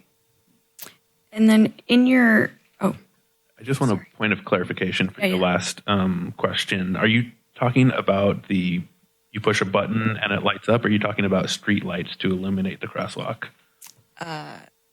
push the button. Yeah, okay, got it. Yeah. Thank you. Yeah. I guess I'm asking all about crosswalks today. Were you guys looking at adding any additional crosswalks? Has that at different points, just because the corridor is so long? Is that something that was looked at, or potential spots for those? Yeah, we were looking at mid-block crosswalks along the corridor as well. As I stated in the presentation, we would be kind of doing the concept refinement and identifying, the feasibility of some of those locations. And so typically, if we were to add crosswalks, what does that look like for traffic? Does that calm traffic, or? It does have sort of an effect because with the protected features that we would do at a mid-block crosswalk, it does, slow drivers down to be aware of pedestrians that would cross the street in those locations. So, yes. Thank you. And then just one more question. In one of the slides, it was stated, you probably said this and I just didn't hear it, that a roundabout would incur moderate operational costs in the future. So what type of costs are those, or what's associated with that? So when we do a life cycle cost on a roundabout, you look at the design life, and it can typically be 10 to 15 years. And in that design life, you look at number one, capital cost to lay it out, right? But we also take into consideration accidents, because the fact that they save lives and they save damage and the severity of the vehicle impacts are lower, the overall life cycle cost is over the long term then much better than a signal. Another aspect for the roundabouts is an environmental impact. If you go look at the current intersection where you have a signal, there's a lot of blacktop, right? If you do the roundabout, you can do the median, and all those bulb outs can be hardscape or landscaped, nice stormwater features, so there's a lot less runoff. So the greenhouse gas emissions, right, the way the vehicles drive is at its lowest with roundabouts. They're much higher with stops and signals. So there's just numerous environmental benefits to installing the roundabouts. Okay, thank you. I just have one question. Are we able to consider having a Dutch-style roundabout with this? We can consider it, but I'm not a big fan of it. It's very different from anything else that we have currently in the country. There's a Dutch-style roundabout at the intersection of Highway 25 and Highway 156, and that Caltrans built. And there's some challenges with operations at it. It's definitely safer than what the signal was, but they do see quite a few collisions, and it's just the way in which it's done is very much different. I don't think here the environment, right, and the nature of it allows us to do a Dutch roundabout, Dutch style, total Dutch style roundabout. But we do have the features of taking the pedestrians and the cyclists around the roundabout, which is very much Dutch. And I think that's one of the good features we bring in from the Dutch layouts in roundabouts. Further questions? No? Just, I think I know the answer, but just to be sure, with the crosswalks at the roundabout are going to be split in half by an island, right? Yeah, thank you. And just all the mid-block crosswalks that Derek mentioned, those will be RFBs, right? So they will have the flashing buttons and all the enhancement that makes them so nice. Can you say that again, please? So where we're going to put crosswalks in between the intersections, right? So we're saying maybe they're at the senior center, you can do it down at the school, right? Those can have the flashing beacons. So it's not a beacon, it's a flasher, right? Yeah. Okay. Great. And with no more questions, we'll open up to public comment.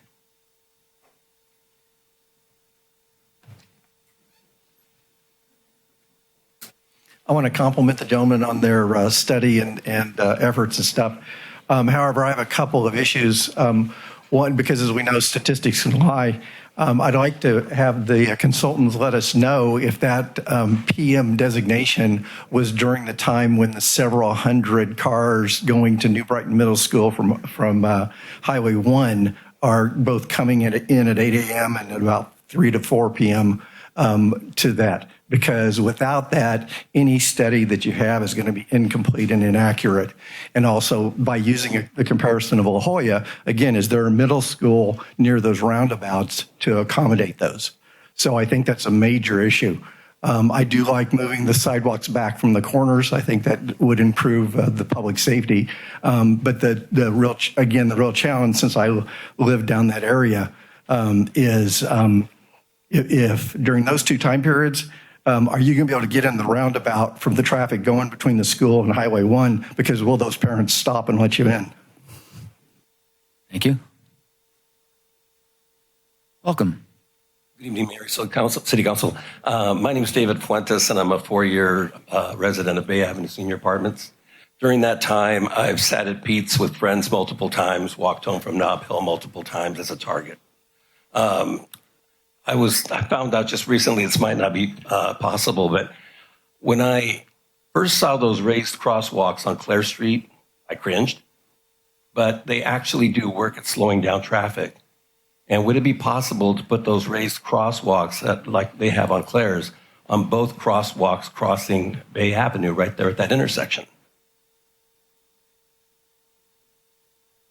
I hope that'd be something that could be considered, because I think that'd be a lot less expensive than a roundabout, and two, would happen a lot sooner than 2045. Thank you. Thank you. Welcome. Hi, Gail Ortiz, representing Gail's Bakery on the corner of Bay and Capitola, and also the old post office, which is our bread shop. I want to thank the staff and Kimley, the representatives from Kimley Horn. They did a great job of meeting with us via Zoom and letting us know, giving us a chance to talk about our problems and our situations. And I think they really heard us. I think this outreach that will happen in the next phase will be really good. I think I have faith in Kimley Horn and the city that they will resolve any issues that need to be resolved in this situation. We have several. One of the crosswalks right now is in front of our loading zone, in front of the bread shop, which is the old post office. We not only have people loading there, but because of the way deliveries are scheduled, there's often 2 delivery trucks there, and they're blocking, and people have to go around, so we're concerned about that. That crosswalk is going to have to get moved somewhere. I also still have concerns, even though they tried to allay my fears about this. These crosswalks are very near many, many driveways.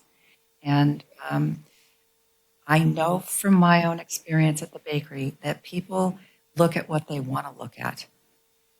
You can put up signage, you can do all kinds of things, but really, really all they want to look at is that eclair in front of them. And so when he mentioned that, when they enter the crosswalk, they'll be only looking at the before they enter roundabout, they'll be only looking at the crosswalk.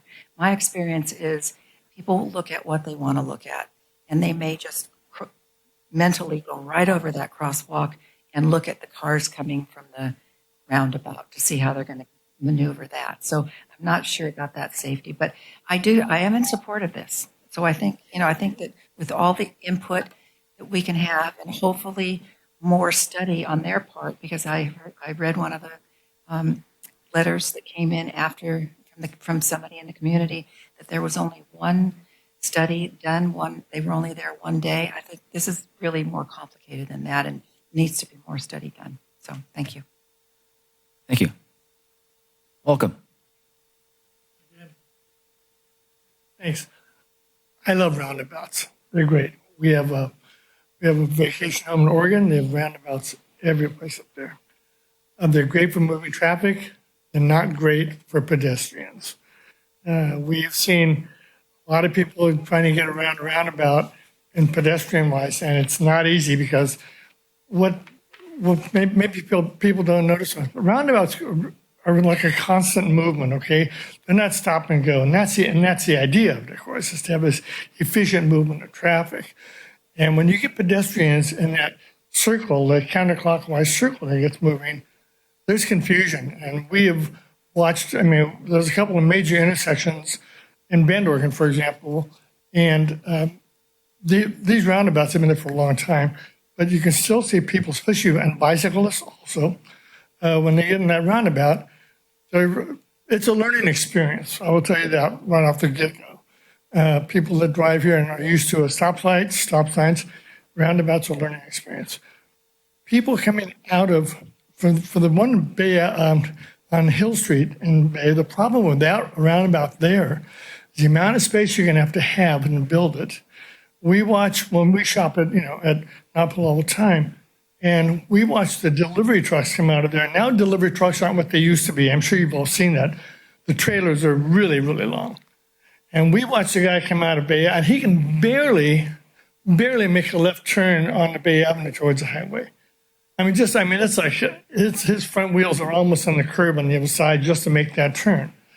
And if you build a roundabout there, which once again, I like them, but it's going to be a real problem for those large delivery trucks in and out. And the amount of land it's going to require, I don't know where you're going to get that from. You're going to move the buildings back, cut in. It's going to be, I think, a substantial amount. And so that to me is the difficult part of the roundabout where you're talking about. Like I said, we drive in them all the time, and they're really great for moving traffic, but they're a little rough on pedestrians. And regardless of what's being said, we see it all the time. And then before my last 40 seconds, the design that you guys have put on Bay and Hill right now, sorry, folks, that's terrible. I don't know. I'm sure this is the guys that did this, but I remember when I was here, and had a couple two-day studies. We've been here 52 years, and I'm telling you, if you want to have a study on how that intersection ought to be taken care of, have someone that lives local do a study and listen to people, because the way it's set up right now, it's a mess. And I've seen more near accidents right now, the way it is now, than it's ever been before. And so, no offense to these guys that are doing the study, but they don't live here. I bet you money they don't live here. Thank you. Welcome. Hello, I'm Adrienne West. I'm not completely opposed to the roundabout idea. I think it does have some great advantages. Some of the questions I had were how wide the islands might be if you're going to take refuge on the median. Would it be able to accommodate a wheelchair or a stroller? I don't know personally myself if I'd want to be in between traffic flowing in and out of the roundabout, standing there hoping no one's going to run me over and get sideways in the street. I also have concerns about the speed going through there. As a mom of kids at New Brighton, I'm through that intersection several times a day. And even in the current configuration, we know folks are rolling the stop signs. And I can imagine that when the roundabout occurs, if it's not done in such a way that people have to really try hard to drive around the circle, it's just going to be another speed race through there, which has me really concerned for pedestrian safety and bike safety. I also am concerned about where the bikes are supposed to go. Do they just go in the roundabout alongside the cars, or will they have a separate lane or a protected lane? Something else that I don't hear mentioned very often is the area by the car wash, that left-hand turn onto Bay. Like if you're at the car wash area intersection and you're trying to turn left onto Bay, there are some major conflict points that I see a lot of near misses daily from folks coming from the Gales intersection, but also coming off the freeway, where they won't see that person turning left onto Bay.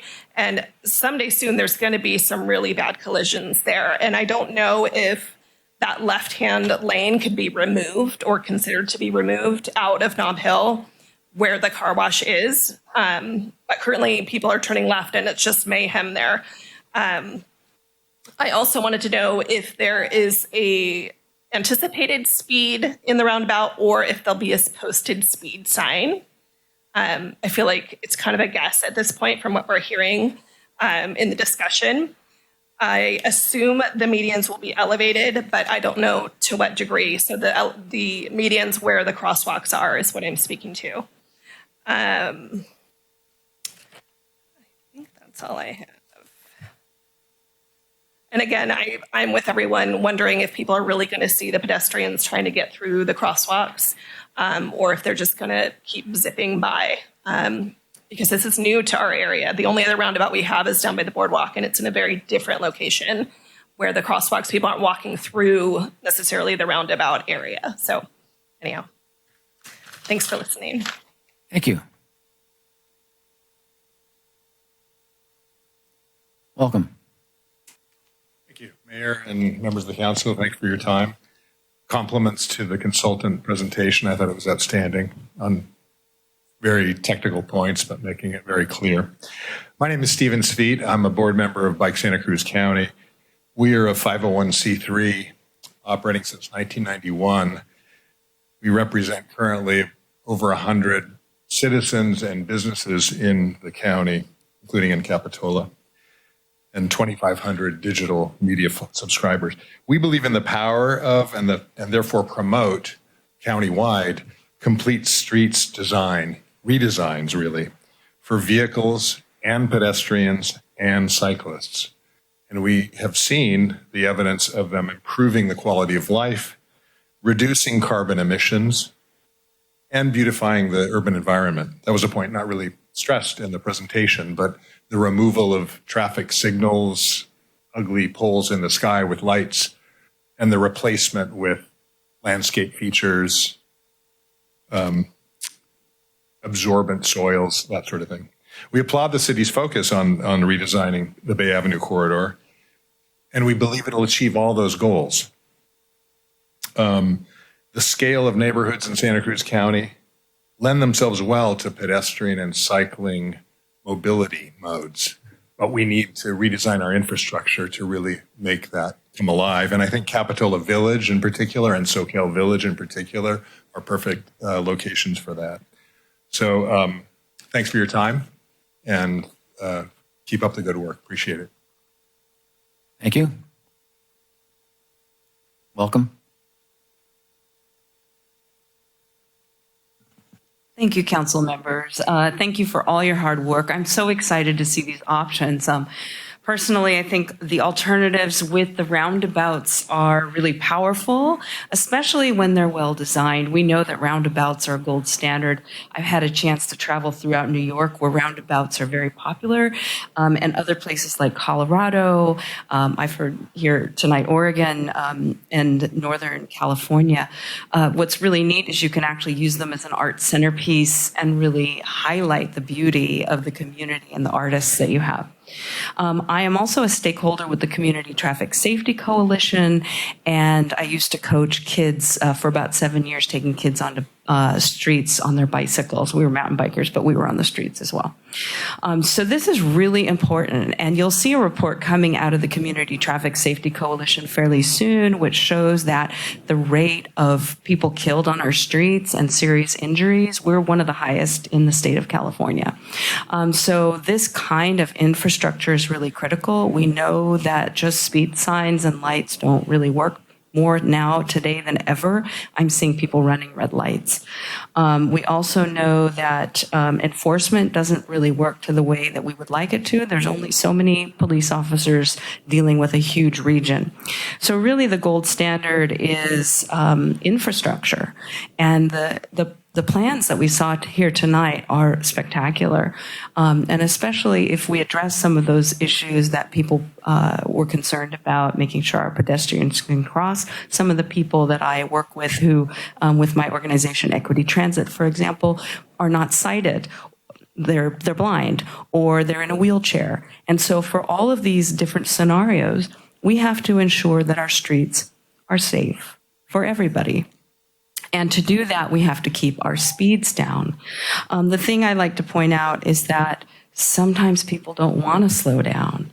And we know that for every 10 miles an hour that you increase speeds, you actually have a much, much higher risk of losing somebody's life. And there's no reason why we need to see people killed on our streets, because we know good infrastructure saves lives, keeping speeds at a below 30 kilometers per hour, below 20 miles per hour on surface streets saves lives. So thank you for doing that work and making that possible. Thank you. Welcome. Good evening. We have traveled through Oregon, and there are lots of roundabouts there. And I do not believe that they are conducive to pedestrians and bicycles, because cars are meant to keep moving. And cars are more concerned with getting in and out of the flow of a roundabout. They're not interested in what's going on in their peripheral vision. And we certainly don't need to have 4 of them, especially when only 1 or 2 cars get backed up at the other intersections. And if school is starting or getting out, then it's time for whoever wants to wait until that time, 20 or 30 minutes of the morning and the afternoon, are over before you go to the grocery store. That's what I do. And regarding Bay and Hill, I strongly request that you simply replace the second lane that's going south from the freeway off-ramp. That's the one that gets all backed up. And it's all you really need to do to reduce that backup is to put that lane back and move the crosswalk over and get rid of all that useless blueness. And I can tell you, you can go to page 316 or 317 of the Kimley Horn Corridor Study to see a picture of it, because I read through it all. Okay, the other thing is, lastly, roundabouts require driver adaptation, and Capitola is a tourist town. So you have to deal with all of the tourists that come to town to figure out how to use a roundabout and not mess up the whole situation once some of us have figured out how to use them. Thank you. Thank you. Welcome. I'm Nancy Jones. I live at Bay Avenue Senior Housing for about 13 years, and I don't drive anymore, and so I'm always walking to Nob Hill, CVS, and to my garden at the senior center. And I don't think a roundabout is a good idea. I don't think I could even drive on a roundabout. It's really confusing. And I think the raised crosswalk idea, like on Clare Street, would be a really good idea to slow everybody down. That's it. Thanks. Thank you. Welcome. My name's Sandy Corretto, and I want to say thank you. I like what's been done at the intersection at Hill and Bay. I walk a lot in the neighborhood, and I really like it that it's a mixed-use neighborhood, and I think more pedestrians, it's not very pleasant. You know what I mean? I mean, walking with the traffic the way it is, and that improved crossing the street. It's the only one, right, between South Main and Capitola. It's like, what, a 3/4 of a mile? That's the only place you can cross. So, it's hard when you walk a lot to feel like it's all for cars. I wish that, and I appreciate that you're working hard to get it so that it's more aesthetically pleasing for walkers, it's more welcoming to pedestrians, because it's a great means of transportation. Thank you. Thank you. Welcome. Thank you. Good evening. I'm Doug Lay. I'm here on behalf of Red Tree Partners, and we're the owner of the Nob Hill, what everyone calls the Nob Hill Shopping Center, because we've been here a long time and we're going to be here a lot longer. First, let me thank you. We had a meeting here, I don't remember exactly, but it's probably a year ago, where you were exploring the changes to the intersection at Hill and Bay, and we said, please study the whole corridor. So thank you for doing that. I think it's critically important to understanding what should be done. And I'm going to defer to the experts in terms of things like crosswalks and how you deal with heavy flows at certain times of day because of schools and so forth. And I'd also encourage those of you who are in this area to go take a look, not at the roundabout at the wharf in Santa Cruz, but the roundabout that precedes the wharf, where I think it's Center and Pacific come together. It's much more in size and less conflicted, and lots of pedestrians. It works actually quite well. But let me begin my real comments. We strongly support moving to a roundabout and roundabouts on this corridor. This intersection, we remodeled our center over 20 years ago. And at the time we did that, it was determined by the experts that this intersection did not function at acceptable levels. However, the council didn't want to take the next step, which was to put in signals. And so you have three options now: signals, and no one suggests another option. If signals, the existing stop signs, or roundabouts. And I may go over a little bit. So the decision then was, no, we don't want signals. And let me tell you the reason. Some of those people may be here. This is the village entrance, not 41st. The view was, signals are fine on 41st. They got all that traffic, but don't ruin the Capitola village by putting signals. God bless roundabouts. They solve your problem because they permit you to have a beautiful, smooth flowing system that doesn't have signals and make it look like we're on 41st. We are very much in favor of this happening. We're not concerned about the truck entrances, and we think it will improve the flow for everyone. Thanks a lot. Thank you. Welcome. Hey, thanks.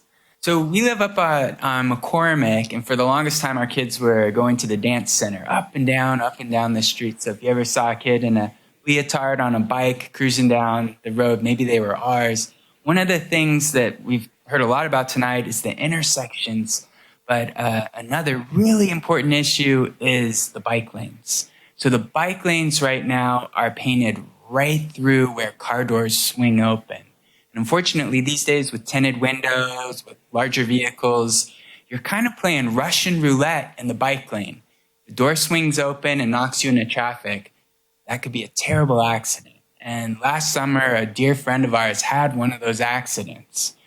It's a tough issue because you come up against street parking and just, what are you going to do? There's a trade-off there.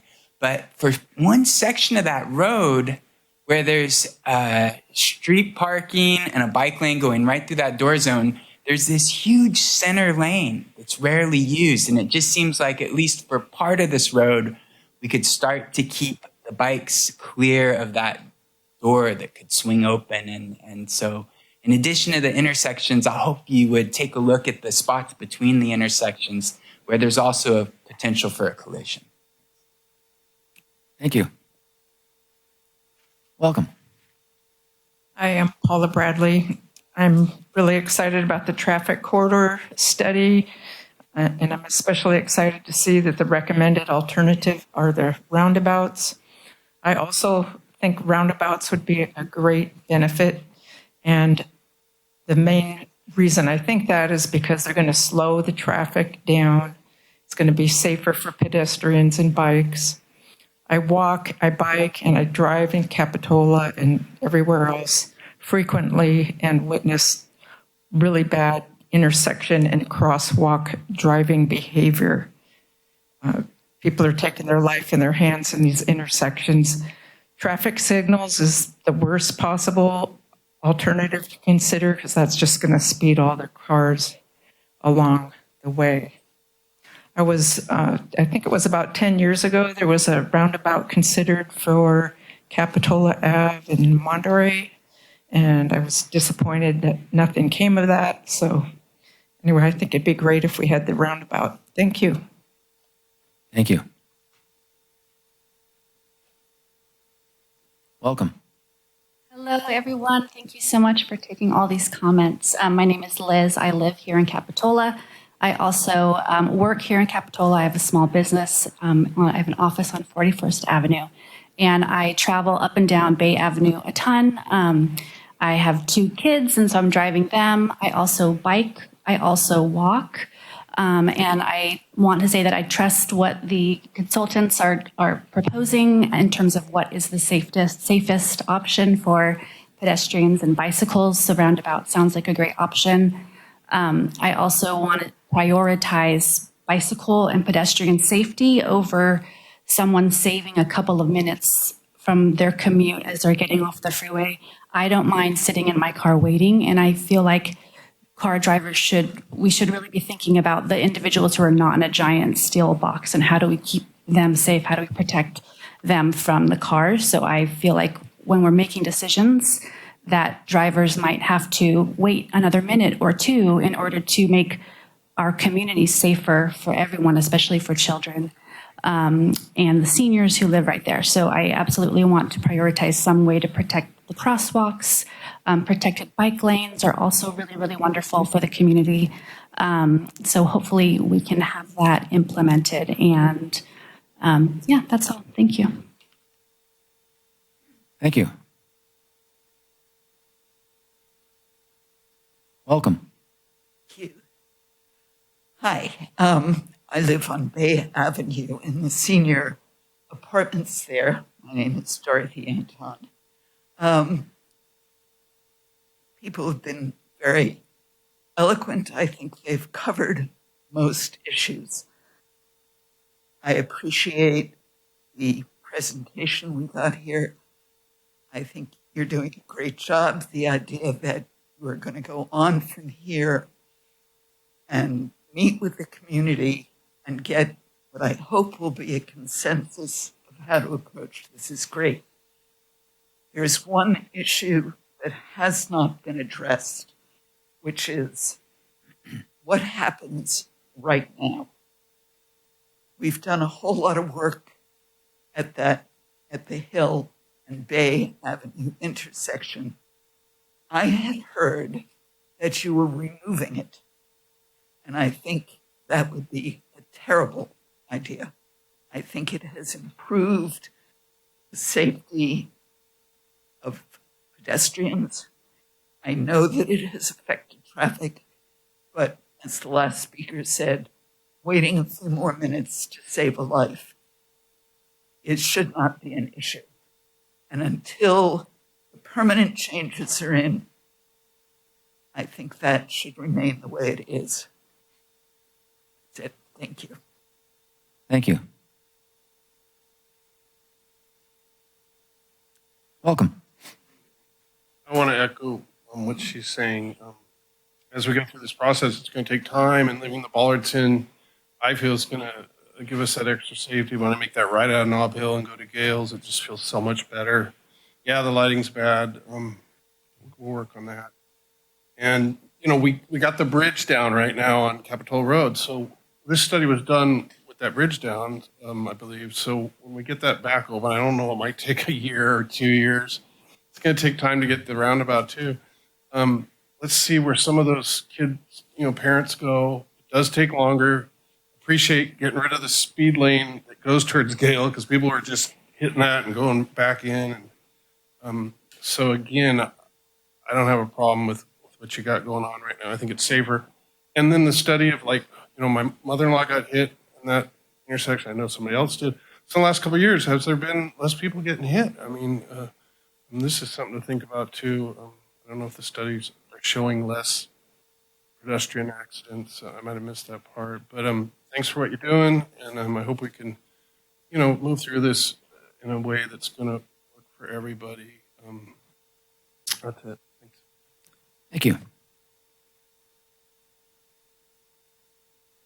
Seeing no other speakers, we'll bring it back to council deliberation. Can we ask a few of the questions that were asked from the public? Will there be dedicated bike lanes along these roundabouts?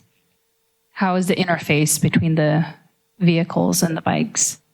So it's a great question. So when we do roundabouts, we have two options, right? If you are a avid cycler, so you like spandex, is what I call them, spandex rider, they take the lane. So they actually going to, because the speed that they travel around the roundabout is about the speed that the car will go. So they take the lane, get in front of the car, and they travel in front of the car around the roundabout. That's what the avid cyclists do.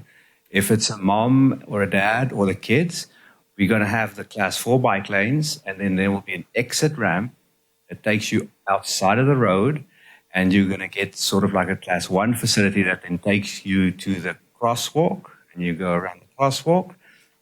On the other side of the roundabout, little ramp will get you back into the class 4 onto the road. So those are the two options. So there's total protection for pets and bikes in that roundabout design. Another question, will there be those flashing beacons at these intersections where the roundabout will be? They're not allowed at the roundabout themselves, but we can do a raised crosswalk, right? But those are options that we'll evaluate and come back with. But no, you cannot have the RFRFBs at those crosswalk locations. What is the average speed going through a roundabout? So the one at Cap Ave and Bay is probably going to be close to 18, 20 miles an hour. You can see it's slightly bigger. The one at Bay and Hill is going to be a little bit more compact, so the speeds there are going to probably be a little lower. But on average, we design the roundabout somewhere between 15 and 20 miles an hour. If they get a little bigger, you can go to 22 miles an hour. Great, thank you. Any more questions? I have my comments. I should just move forward. Yes. I think the results of the study aligns really well with Capitola's general plan goals to enhance mobility and economic development along Bay Avenue while improving safety for all users.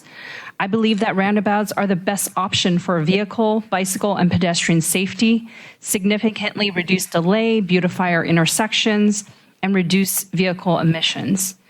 They've been implemented successfully in other areas of the county. Think Capitola Wharf, right by Depot Park, Twin Lakes Beach by the Crow's Nest. I support having our staff continue public outreach efforts and incorporate the feedback from our key stakeholders while proceeding to identify funding opportunities. So I support this. Questions on this side? Yeah, I do have some follow-ups. Thanks. So I'm trying to address the speed versus pedestrians in a crosswalk. I think that is sort of a concern of mine. So how far up would the crosswalk be before a car is to hit the entry of or yield into the roundabout? It's typically one car length. One car length. Okay. And then since we sort of touched on the fact that possibly putting crosswalks elsewhere in the corridor, would it be, this may be stupid, but would it be smart to forego the crosswalks at the roundabout and urge people to use lighted, raised, more aggressive crosswalks to eliminate that? I do not believe so. I don't think so, because remember, there's a cross street, right? So if I'm on the cross street and I want to cross at the street, now I got to go all the way down and cross and then come back, and people will jaywalk. Okay, that's fair. So, and then also, I don't know if during the study, are we keeping all the street parking the way, like, is that the study was done thinking we're keeping the parking the way that it is? Along the segments, right? So the sections in between the intersections, the plan is to keep the parking. When we do the roundabouts closer to the intersections, there will be a little bit of parking loss, and that will be part of the design. But that's right where the roundabout goes.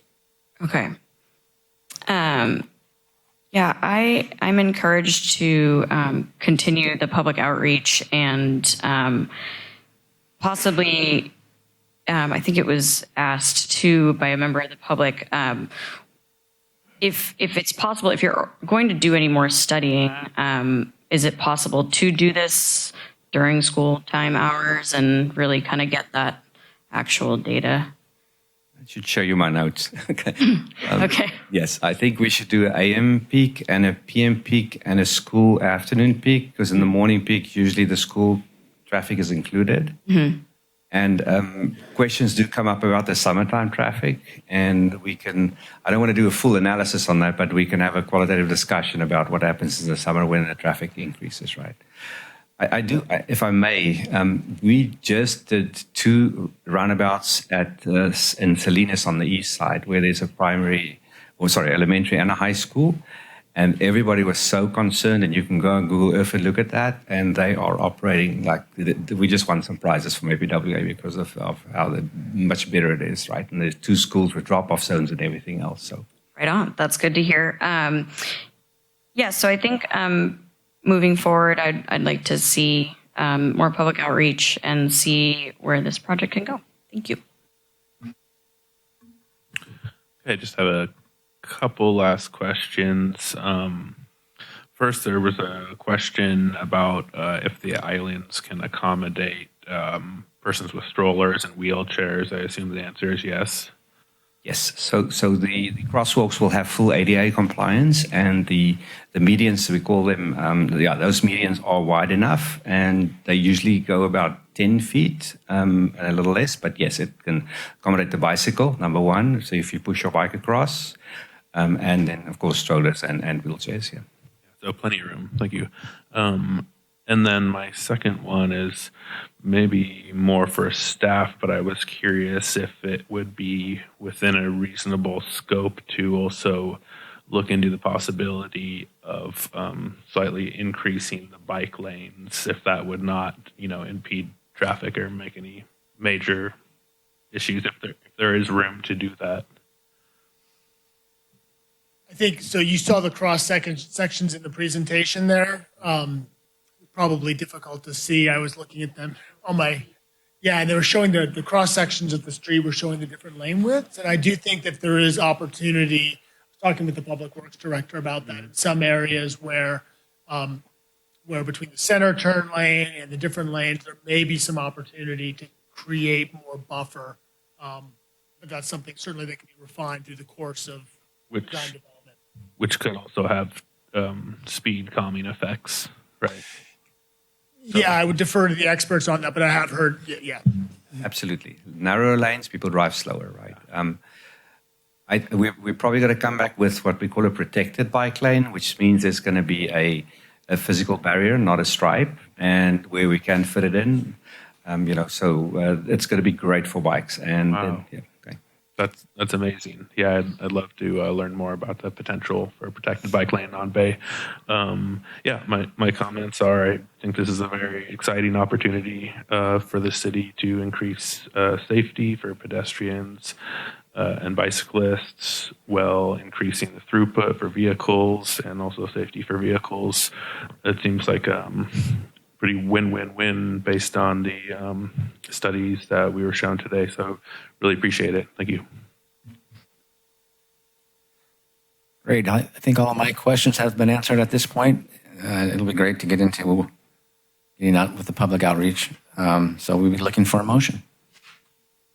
I move item 7B, the Bay Ave corridor study, recommending staff to identify alternative 2 as the preferred long-term improvement to Bay Avenue corridor, authorize staff to proceed with more public engagement and conceptual design refinement, and direct staff to pursue grant funding opportunities for the final design and construction. I'll second. May I get a roll call? Councilmember Morgan. Aye. Councilmember Orbach. Aye. Vice Mayor Peterson. Aye. And Mayor Clark. Aye. Motion pass. That brings us to our last one for the evening. Further talk about the Bay Avenue and Hill Street traffic safety update. Julie is pulling up the presentation. This is a more directed conversation specifically on what some of the commenters had a question on the short-term impacts to the Bay Hill intersection. Next slide, please. So the purpose of this item is to provide directions on short-term modifications. The last time we considered this in November, there were some questions about potential modifications that could be made to either remove the quick build and include different types of traffic safety measures. And so we evaluated that, and that will be part of this presentation. And then also get direction from council considering the decision or the direction you just gave staff on the corridor study and future long-term of Bay Avenue, what we'd like to do in the short term. So next slide, please. So we all recall this is the Bay Hill intersection. This is prior to the quick build project. There were 9 approaches to the intersection, which often made it difficult for bikes and peds and drivers making turning motions to know which way to go. There's approximately 10,000 vehicles that go through this intersection a day. Next slide, please. So a little bit of a project timeline on this. In September 2023, we presented quick build options to the City Council, at which time Council directed us to move forward with public outreach regarding those options. We held a community meeting at the Bay Avenue Senior Center, did targeted outreach with those property owners at that corner, and returned to City Council with design refinement in the winter of last year. Which also resulted in starting the corridor study, which we just presented to you in the last evening, or the last item. We constructed the quick build in July of this past year, and then we brought an update to council in November of last year. Next slide, please. During that item, staff was directed to remove the current intersection configuration alongside of the pavement management project in spring 2025, which is rapidly approaching. Also, during that item, we were directed to look into implementing specific modifications, including additional bike striping, raised crosswalks, expanded crosswalks, which would include bringing back the stop line at the intersection, and then also looking into bollards at all corners, and then also to collect additional traffic data. Next slide. So we did collect additional traffic data. For this intersection, we have 4 points of traffic data, and most of it shows similar operations between the pre-data and then after building the quick build. The only noticeable difference or measurable difference was some bicycle volumes in, I want to say, the AM peak. Otherwise, the traffic, vehicle, and pedestrian volumes did have slight fluctuations because the data is taken on different days, but was overall very similar. Next slide. Similarly, the level of service, which is a measure of traffic operation and delay, really did not change at all between the January and October data. The primary factors of the LOS in that intersection are the main movements was just going northbound and southbound on Bay Avenue. And the fluctuations, while they were measurable, were not really considered anything that would modify the LOS, that A through F rating for the intersection. Next slide. There are additional traffic impacts, as some have noted, in this intersection, that on-ramp to Highway 1, which is expected to open in the coming weeks, and then obviously the loss of the Capitola Avenue Bridge that isn't supposed to reopen until this fall. Slide. So we went over all the considerations. That is a bit difficult to read on this slide, apologies, but we did, again, look over the raised crosswalk, the extending the green bike lanes, adjusting the stop bar at the intersection, and additional small bollards for bicycle safety in consideration of taking out the current quick build configuration. Next slide. So this is a very truncated table that was of a much larger table completed by Kimley Horn that was attached to the staff report for this item, considering those 4 modifications. And if you have any detailed questions on that, Kimley Horn has not left, so they can definitely answer those for you. But we considered raised crosswalks, definitely have some safety improvements. ADA access. They are a little more costly. They do affect drainage in the street. They increase delay, which sometimes that's what we're looking for in these type of things.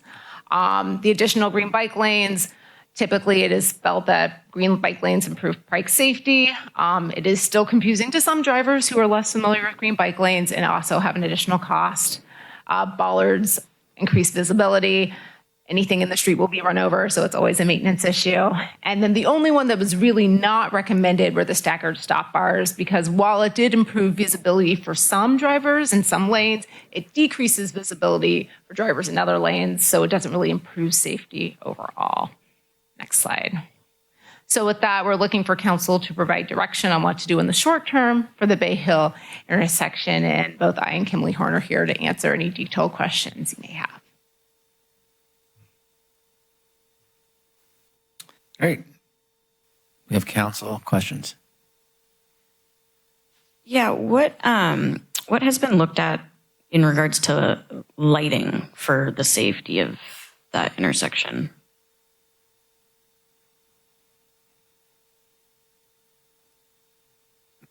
I recall when we met previously, there was a concern, and we said it's something that definitely could be addressed. We had a look, and there's definitely dark spots in the intersection, but it's a pretty substantial improvement. We need light poles, power, all the other things. So I think at that time we said we would consider it, especially depending on the future, right, what direction you go.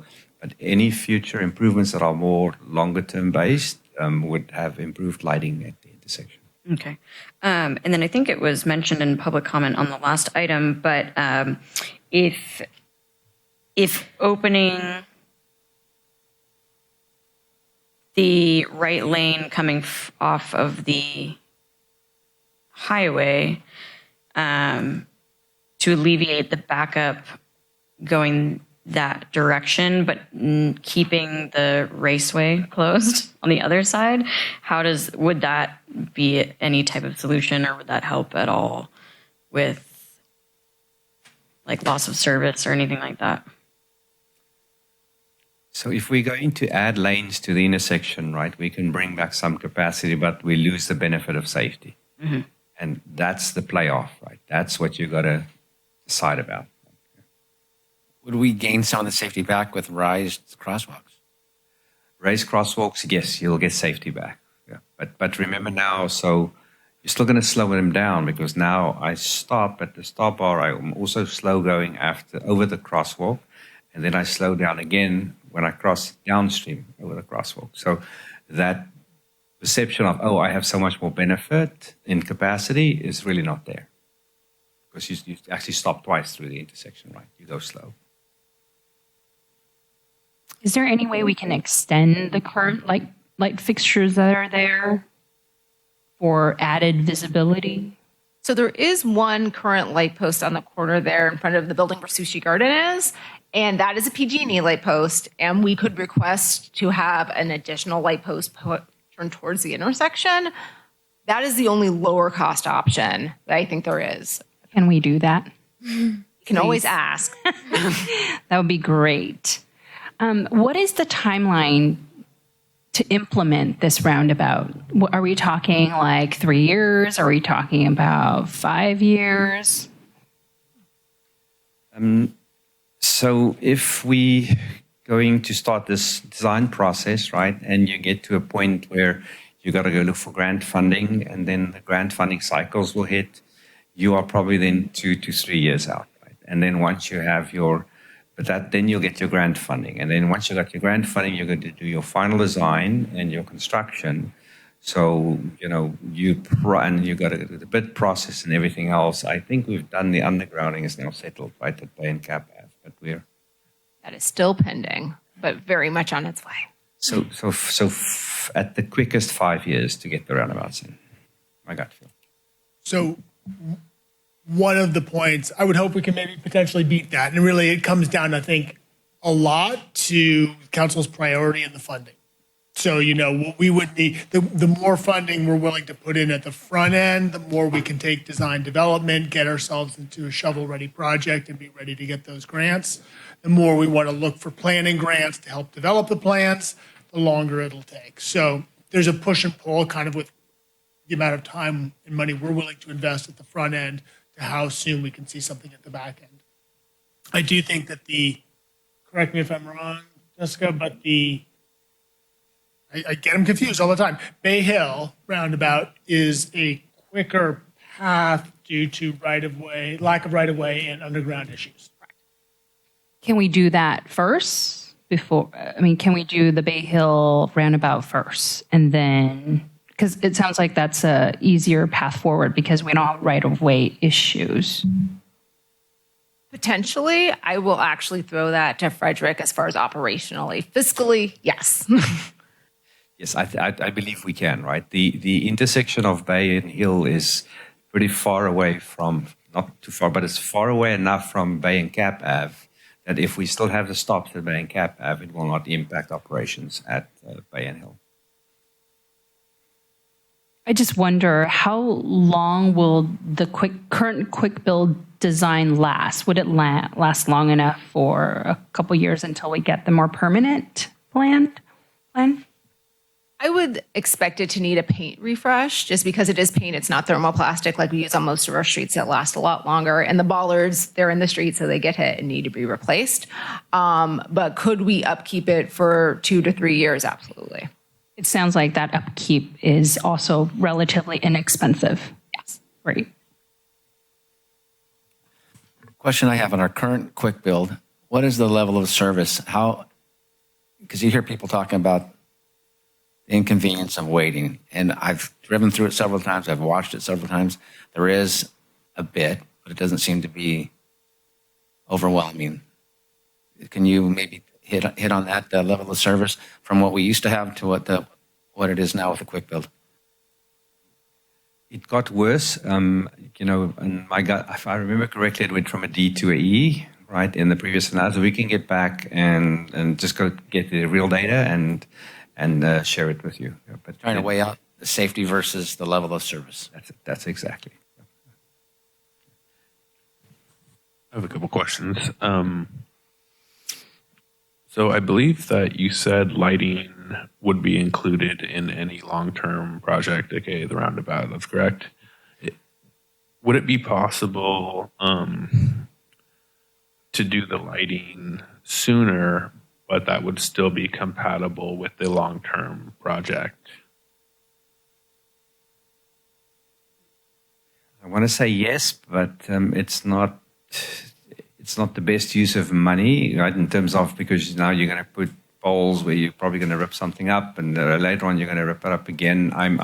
We've never done that, but it's definitely possible to do. That's kind of what I meant is to install the new lighting in such a way that we would not have to rip it up for the long-term project. I want to say no. Okay. There's just sort of one other reason, right? The lighting requirements for roundabouts are slightly different than what it is for a stop or a signal. So if you're going to put the roundabout lighting in, it's going to be different, right? So. Okay, thank you. And I also had a question if we're talking about potentially splitting the corridor into one roundabout first, then the second more complicated roundabout later. Would that have any impacts on potential grant funding? Yes, because we'd be doing different grant cycles. There's a potential for some grant programs to apply twice. So it could be in a good way, but then there's also potential of it's not a full corridor, and so that's less attractive. So there's definitely trade-offs to that. And would there be a possibility of that delaying the completion of the entire project by focusing on one individually first and then the other? I wouldn't consider that a high priority concern. Okay, thank you. Jessica, if I may, if you can show that you start the project, right, and you can show the benefits, you have so much more to present in your application for the next grant application, right? That information that goes in there, because you're going to show less accidents, you're going to show what you've done, city's commitment. That's exactly what Caltrans likes to see, right? So my gut feel is if you do some of the work on your own, it's going to be easier to get the rest of the project funded. Thank you. Other questions? Okay, great. Before there's a final motion on this, I just want to make sure everybody's clear, just because we haven't been we didn't develop budgets for these different options because we weren't sure where we were going to land. So I want everyone to be clear that what we'll be coming back with, probably on consent at the next meeting or maybe the meeting after, would be a budget appropriation to kind of get this work going, pending what your ultimate motion is. So if the ultimate motion is to focus on Bay Hill first, and then maybe other bikeway improvements that are to get the buffer bike lanes, then we would come back with a scope of work on a future agenda with a budget amendment to do that. I just want to be clear so people don't think that they're getting surprised down the road when they see that. Great. Thank you. That'll bring us to public comment.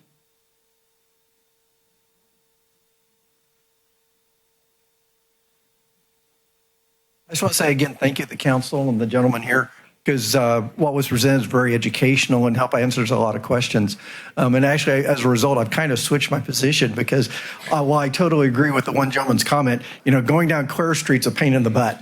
Okay, but it does slow down traffic, and it works. So I could see with their recommendation of moving the sidewalks back from the corner and then raising them so you saw them, that would help, especially at Bay and Hill, because the last time the council discussed this a couple of months ago, you guys finished early that evening and went down to Nob Hill, and as I was getting ready to leave, I wasn't quite at the corner coming down Nob Hill, and a car literally just did not even stop.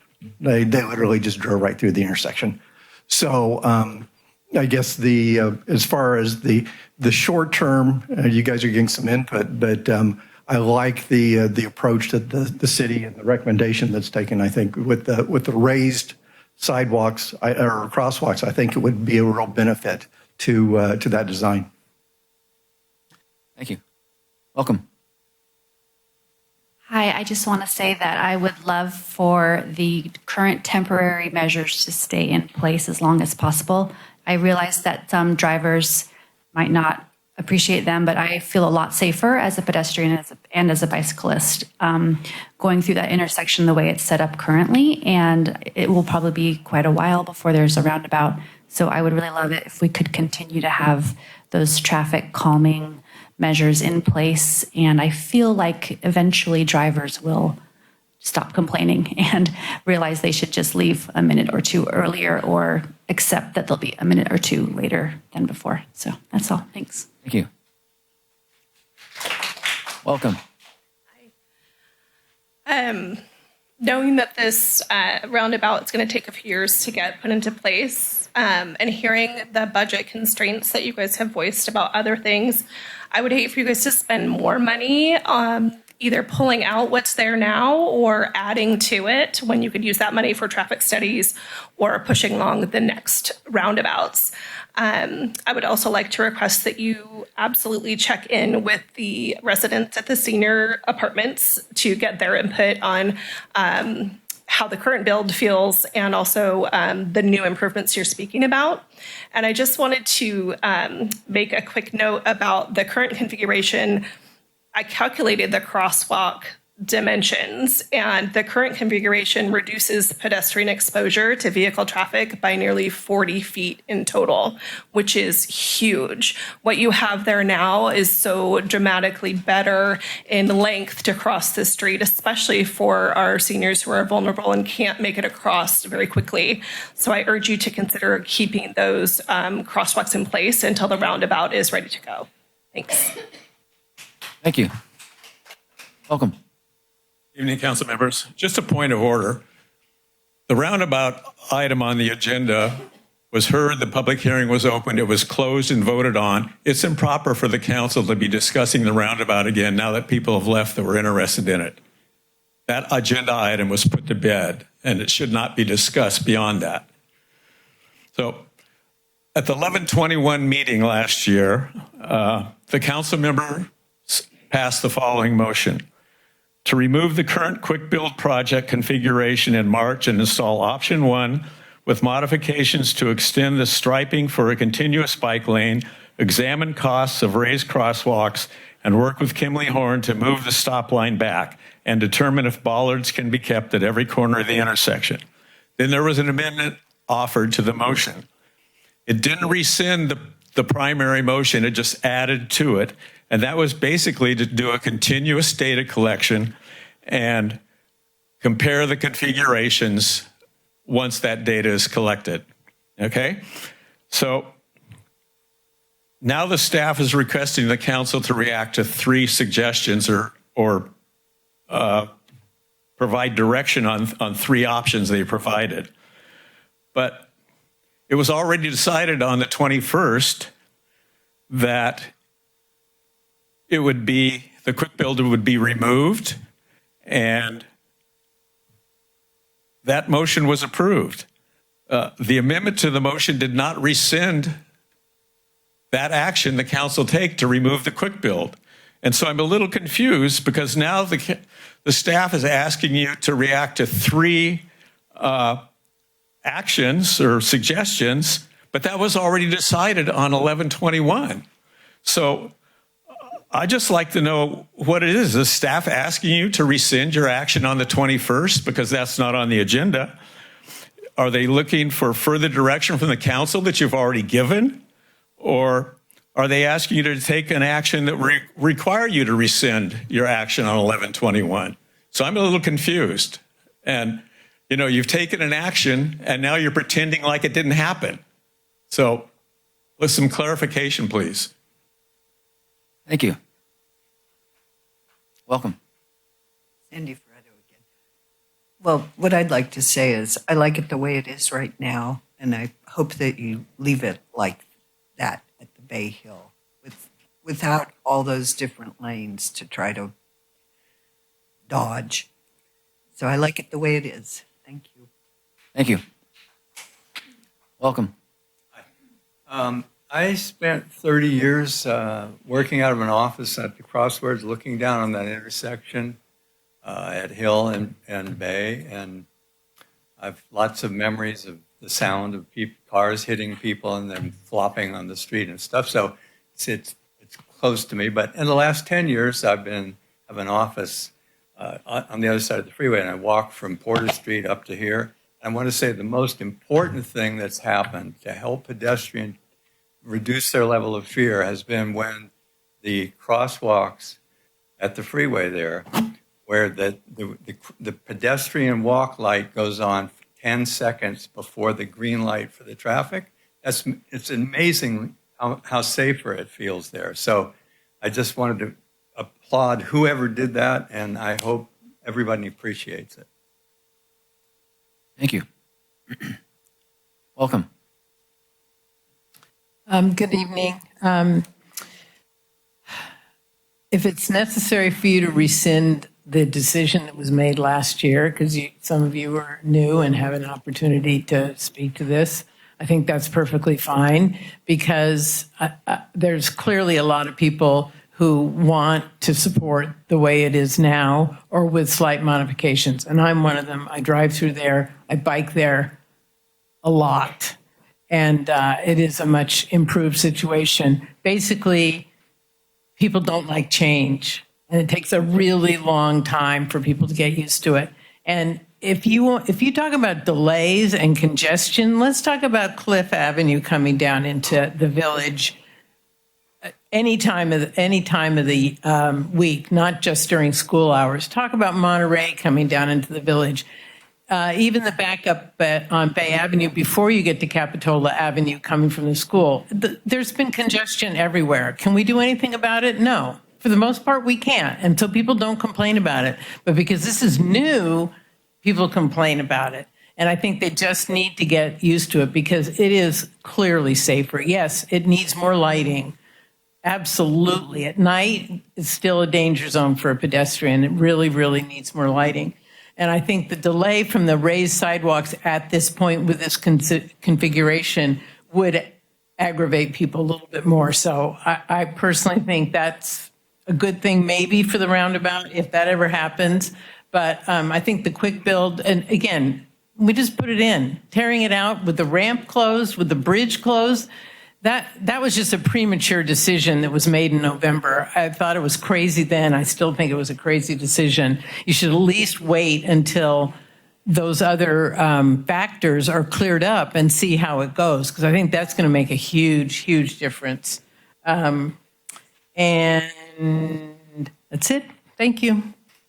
Thank you. Welcome.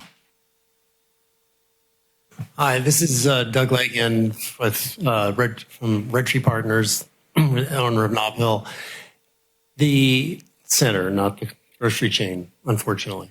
And by the way, I should have referred to it as the Disco Center, now known as the Nob Hill Center, but that's another story. You unfortunately decided to run for office. You're sitting up here. You get to make this judgment call between safety and function in terms of speed. God bless you. I don't want to speak on that topic. What I do want to speak on is these projects, fixing this corridor, which has been on the agenda for 25 or 30 years, should not wait till 2045, which is what somebody in the audience thought it was going to take to get this done. It doesn't need to be that way. And I would strongly encourage you to take this one up. And this isn't just for our benefit, it's for the whole community, for the village. And push it, stay laser focused on it to move it along. And to the extent that that affects your decision on the temporary improvements, let it affect it, because that's going to make the most benefit and bring the most benefit to the community. Thanks a lot. Thank you. See no further questions. Bring it back to council deliberation. So, as a mom of 3 young kids, I care deeply about the safety of our community members, especially our pedestrians and cyclists and the seniors who live in the Bay Ave Senior Center. I think the outcome of this quick build or road diet led to the expected outcome, which was minor traffic delays, safer bike and pedestrian lanes, and a significant decrease in the number of potential conflict areas. I too have friends who live in Cliffwood Heights who commute to take their kids to school. And yes, it has caused a little bit of a delay, but they do not mind it. This decision was born out of an ad hoc committee with Mayor Clark and Councilmember Peterson, and it was voted for unanimously. I think removing the quick build now would negate the main purpose of this effort, which was to improve safety at an unsafe intersection, unless we spend significantly more money on new and less effective interim approaches like raised sidewalks and continuous bike, et cetera. Why would we spend another $40,000 to $100,000 on removing and replacing the quick build when we are also simultaneously moving forward with a corridor study and directing staff to identify funding for roundabouts?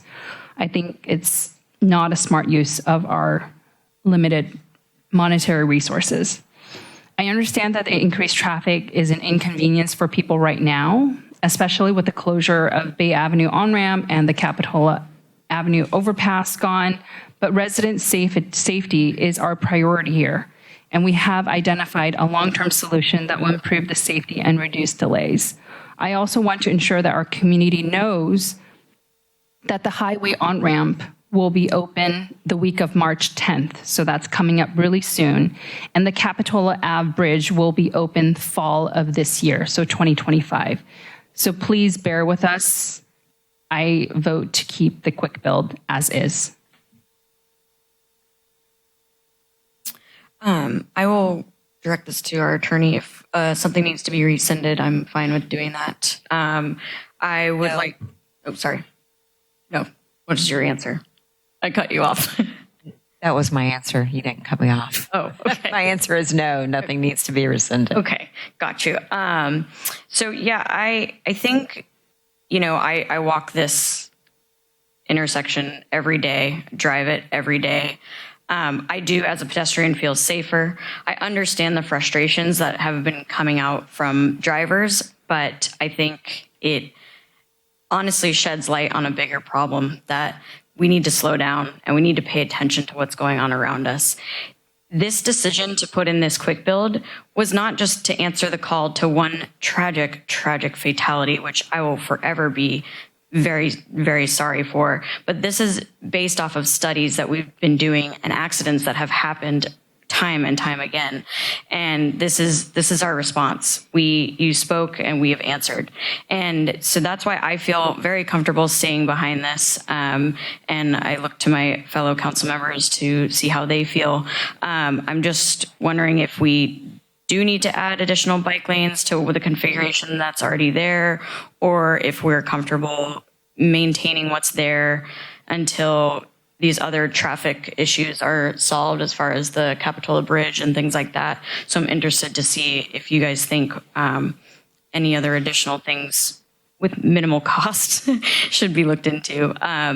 But yeah, I'm in favor of keeping this going as long as we're going to continue on with our traffic study and public outreach. Thank you. Yeah, I'd echo the sentiments of my fellow council members tonight. I think the quick build was a great project to begin with. The outcomes were as expected, as outlined by the Kimley Horn here. And I was proud to support it then. I'm proud to support it now moving forward. I do hope that we can do everything in our power to speed up the process of getting that initial roundabout there. And I would also suggest that staff could look into, again, talking to PG&E to finding out if it's possible to get some additional lighting there sooner than the roundabout. I think additional lighting is a definite need. But other than that, I guess we're looking for a motion. I move to maintain the quick build in its current construction until we have long-term plans in place. I'll second. Can I get a roll call, please? Councilmember Morgan. Aye. Councilmember Orbach. Aye. Vice Mayor Peterson. Aye. And Mayor Clark. Aye. Motion moves. That'll bring us to our item 8, adjournment. Thank you, everyone, for coming. Be safe and take care.